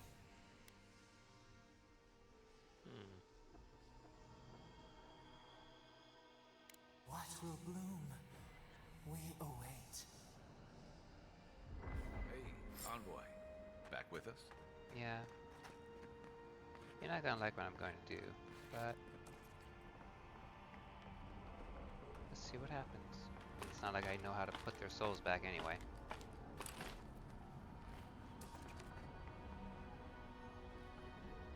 A home for a heart. We would speak to you. Hold on, let me activate the thingies.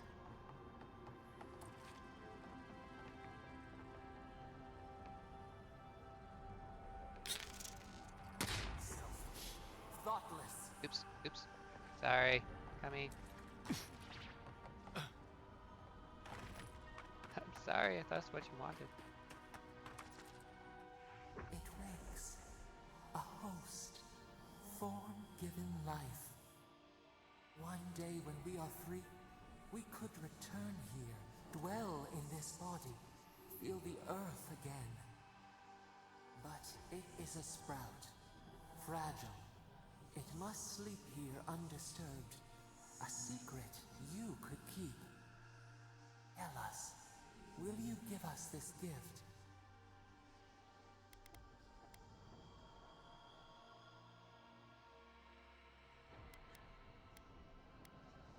This prison holds us, silences us. The years fade like leaves. We have no memory of summer, warm fire, soothing rain. We could walk gently in this body, tend, grow, learn anew. But we must claim it.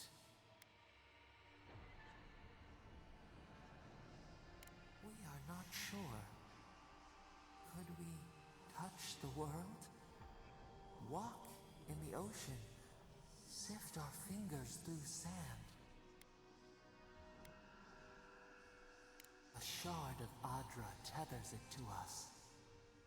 Yet it is weak. A quagmire of essence occludes its veins.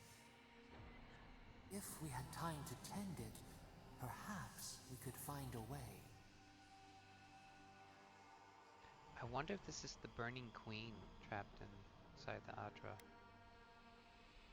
A vessel to hold us. We will remember this. The Adra strains. It aches, a choking barricade of souls. Essence like mud, we cannot swim here. It must be flushed out. Free this obstruction. Then, when our prison bars fall, we will see. Okay. Pull the lever at the workstation. Where is... Oh. You know, I never did grab items. Oh, thank you. Ooh. Interesting sword. Pull the lever, crunk. Wrong lever!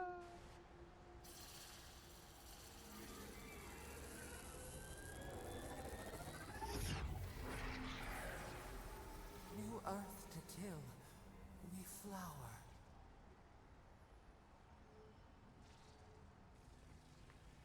We rest now.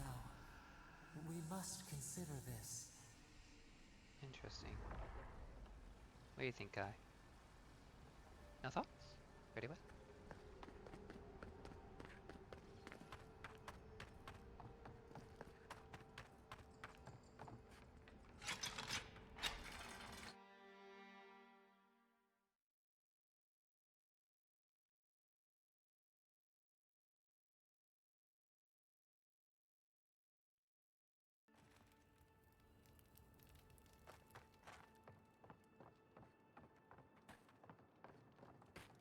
Guess his work on that statue didn't leave much time for renovations.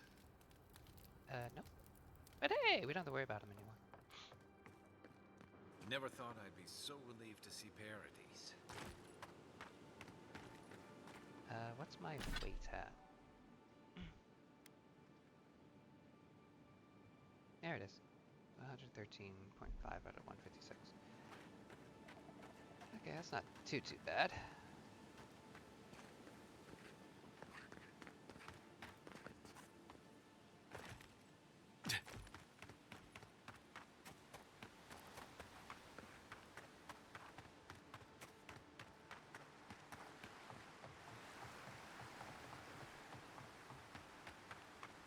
And how are you two faring? I'll take tilling the fields over life in the city any day. Hardship is part of frontier living, right? I think that depends on the person.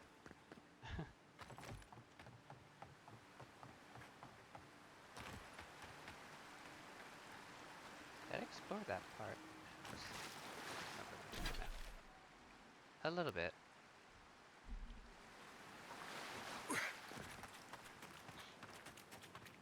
There's the fast travel right there.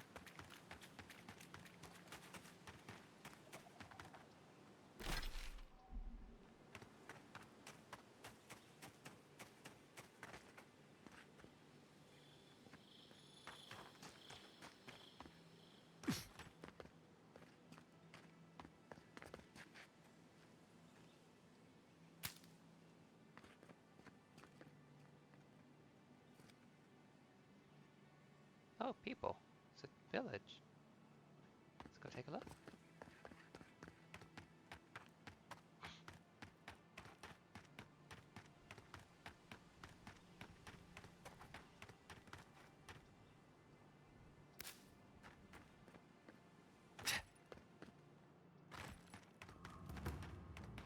Overgrown frontier.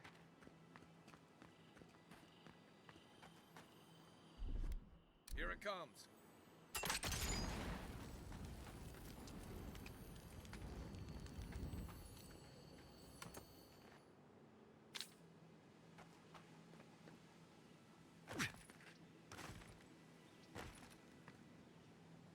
The so-called godless people. Disappeared centuries ago, but left plenty of ruins to remember them by.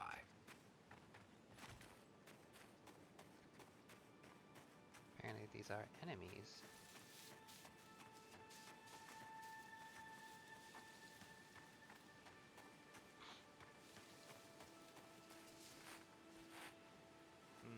Might be bandits or mercenaries.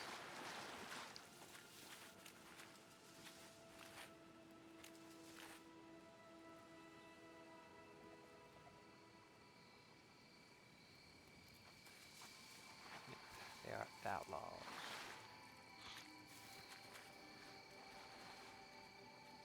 I think I'll try kill the bowman since he's a level 2.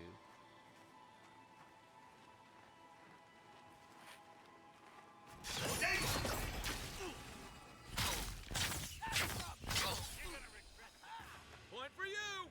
Well, at least he's not. On seek! Ow, he shot me. That weapon's not doing the job.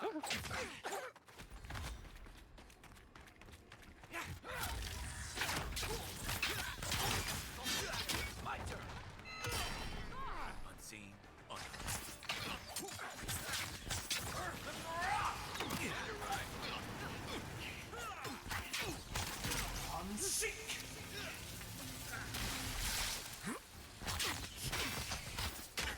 I think I shocked myself by stepping in the water.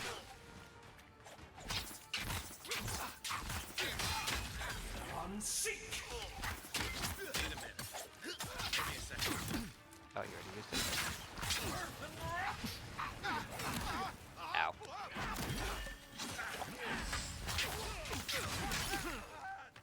Nice. Right. Ow. Little help.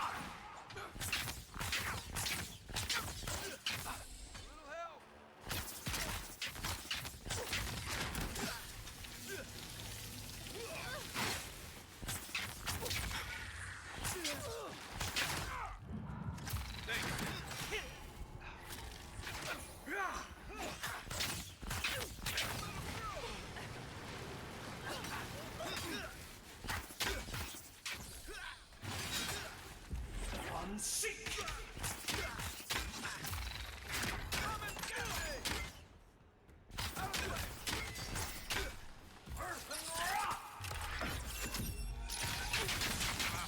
Much better.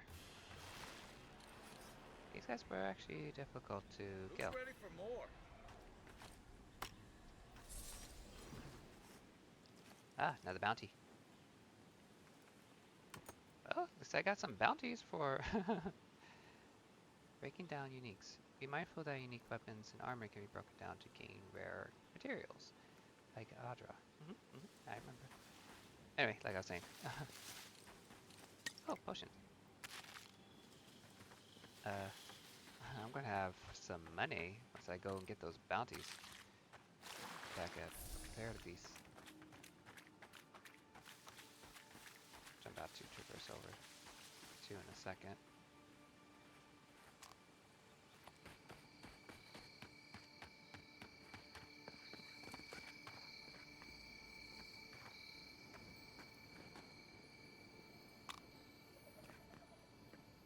Ooh, excuse me. That was a sudden burp.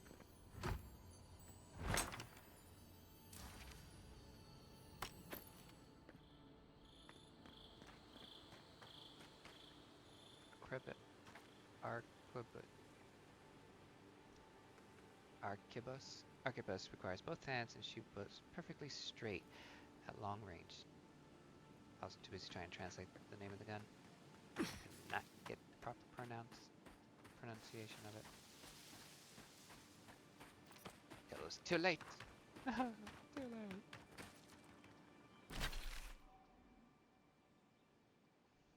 Well, I'll run down a bit just so I can unlock more of the map. It's been hidden. Thought I saw fast travel. Oh, frozen. Okay, there we go. I saw fast travel point for a second there.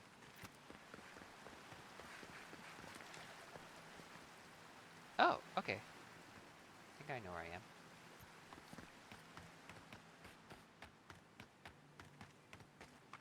At least, I mean, I know it wasn't far, but I know where I am, more or less.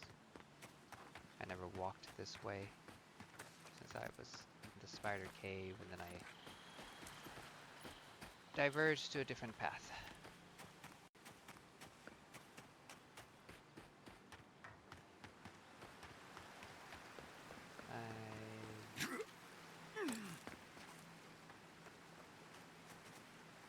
Oh, there's something down there.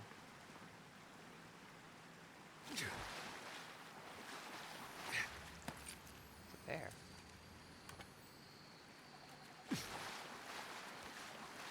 Baloo the bear. Careful. So, Looks like spiders nearby. okay, so are these spideys? Appetite-a-die, dee-da-die. I'm sick! Be shooting at nasty then.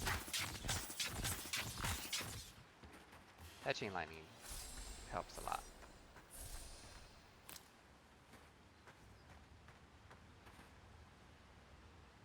I'll just do it myself.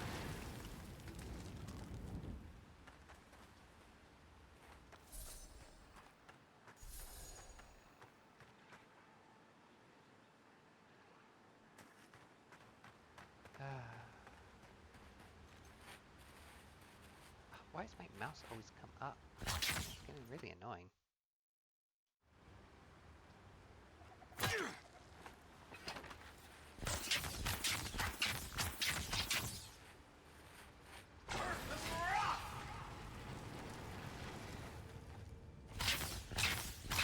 What's the point of me doing this?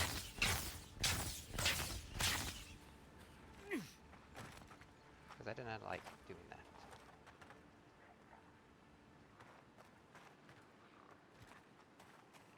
That looks like a shaman. Oh, Christy! Get up and play! Hold on. Food.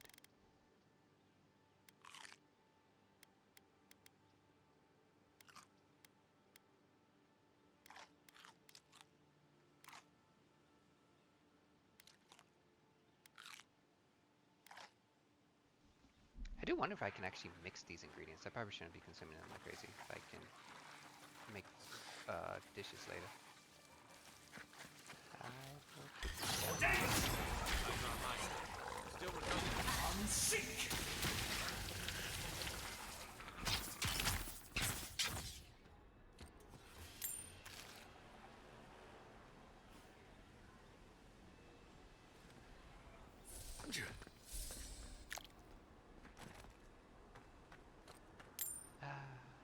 magic. Such a glorious thing. Oh. Bodies. Not done by me.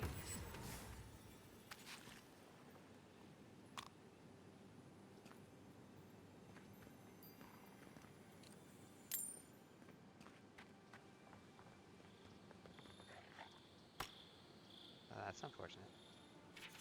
Oh, a suicide note. The note is hastily scrawled and smudged with blood. I'm sorry I wasn't able to find us a new home, kiddo. Uncle's going to take care of you now. Never lost a fight, and not starting now. Fuck Zalribs. What a way to go. Am I right? Quiet as the depths. Yep, as I hear those water beetles. I feel like nighttime went by so quickly. But then again, I have no idea how long night was when I was in that area.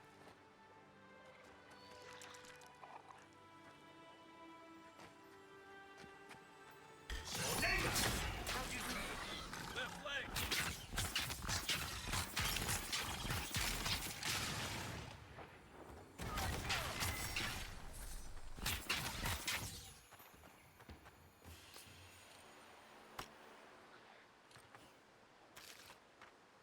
Keep that pepper.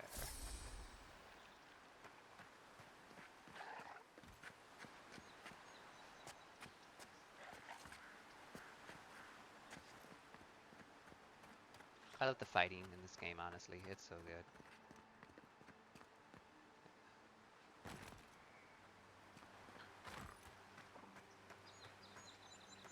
These luminescent shrooms or fungi are so cool. Yeah, I'm going to just, whatever I harvest, I'm going to hold on to. I'm not going to eat them anymore. Because once I earn the ability to cook, which I imagine will happen, I will need a way to cook. I need ingredients, I mean. I will be needing ingredients.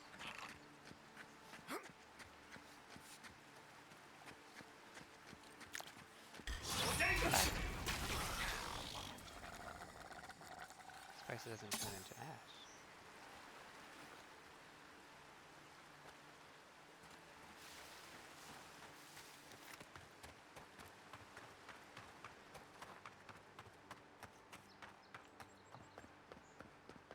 Okay. I want to head back to town so I can sell some stuff.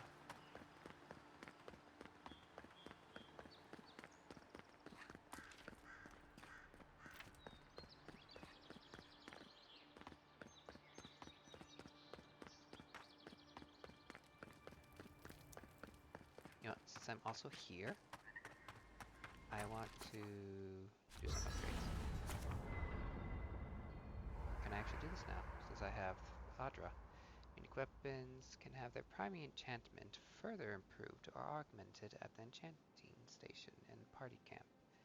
Augmenting a unique enchantment replaces the original enchantment, is permanent, and requires a variety of specific enchanting materials to perform. Okay, good to know, good to know. No conversations from him.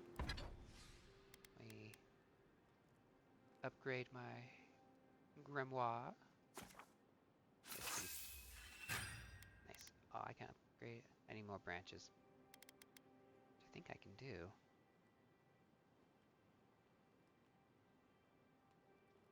The lovely sword. I kind of don't want to get rid of it. Killing enemy restores 3% of your max. That is really cool. Okay, I'm going to hold on to that sword as a secondary just in case. Just in case. I will get rid of this one.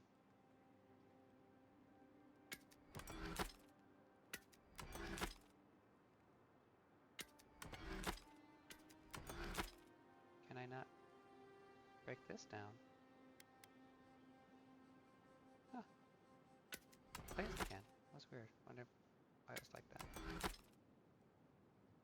Oh, that's right. This big O club. Killing an enemy gives you 15% move speed for 10 seconds. Oh, that's cool. Folk combo attack deals moderate fire accumulation. That's pretty cool. But not what I'm overall looking for. Yes, I'm sure to break that down. Same with the club.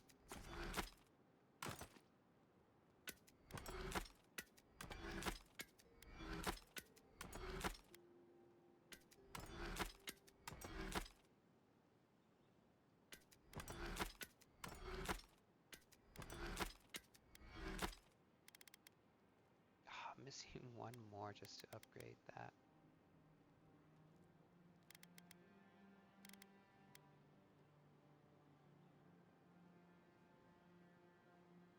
I'll do it. I will do it. Boom. Oh, I can craft hide. I have plenty of pelt.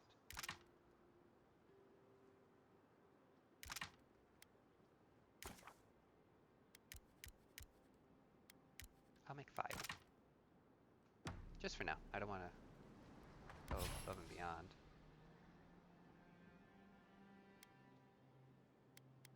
See, killing... So this is the Godson's Ascent, which does the 3%.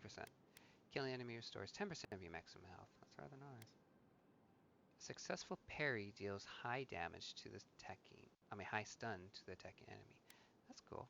Well, I'm not going to fiddle with that. At least not right now. Oh. Did that artifact get warmer, or am I imagining it?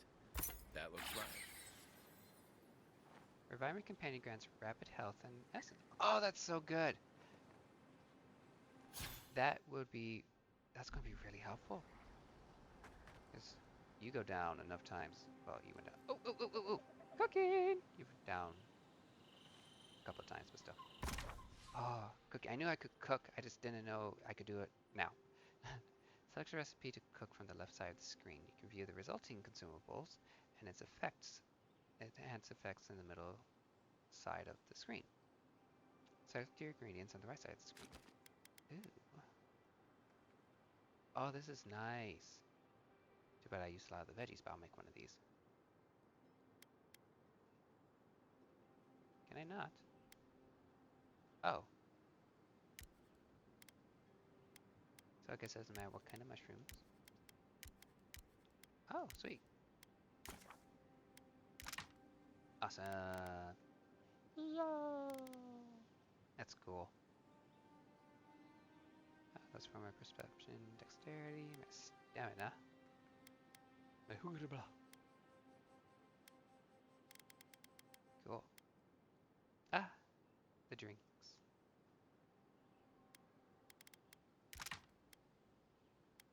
Let's make a few of these, shall we? Or at least two. Oh, that's fantastic. Being able to cook and craft usable items. Oh, we love it.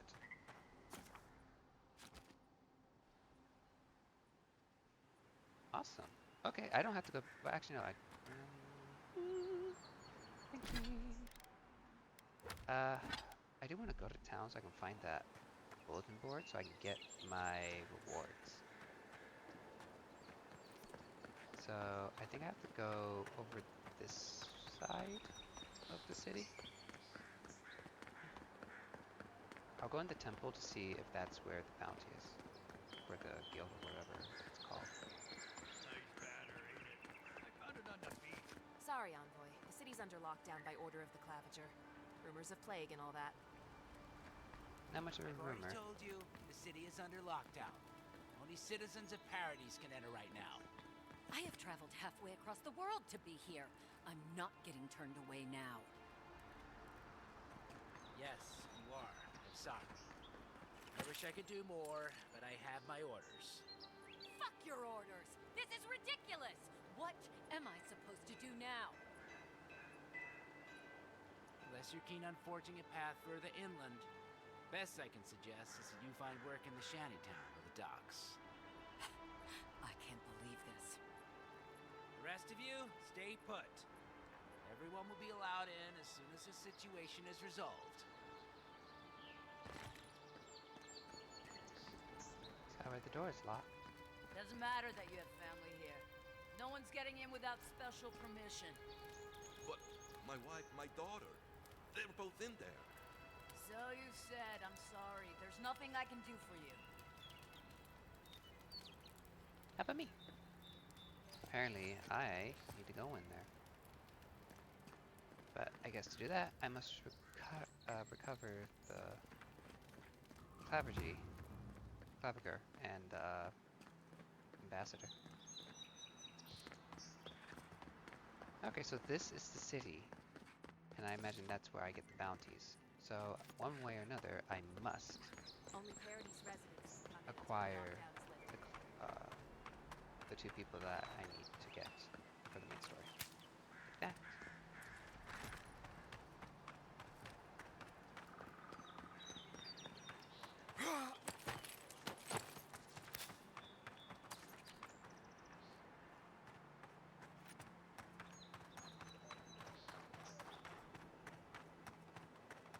The downside of Adir's new arrivals. Paradise doesn't have room for everyone. Yeah, kinda see that. Ever wish you could move back into Paradise? Of course.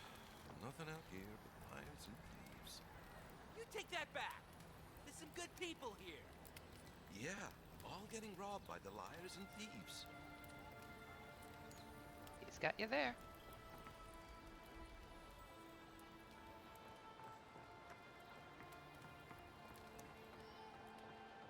Little shits! Flying rats! What else are you gonna take? Stay back! They might circle around. I don't want you to get hurt.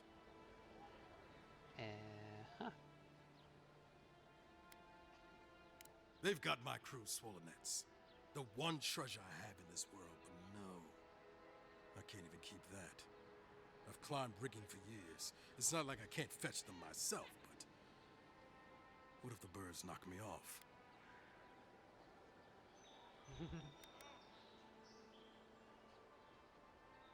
They're medallions, small, nothing valuable. Oh, okay. Sailors in my, alliance. Make them to identify themselves. Former pirate. You can see how well that's going. You're right. I suppose if you're godlike, a few birds wouldn't scare you. I'd start looking in high places around the shantytown. I don't know why they line their nests with them, but I bet that's where they are. As if your bird's gonna be scaring Hope you. you're limber and light on your feet. Oh, and don't mind getting pecked. As long as it's not to death. But you shouldn't be scared of birds either, so get some guns. Bang, bang.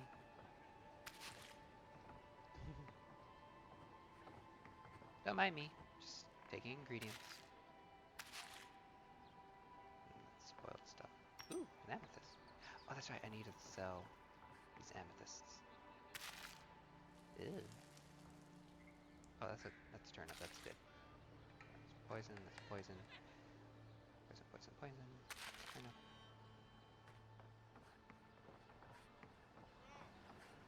And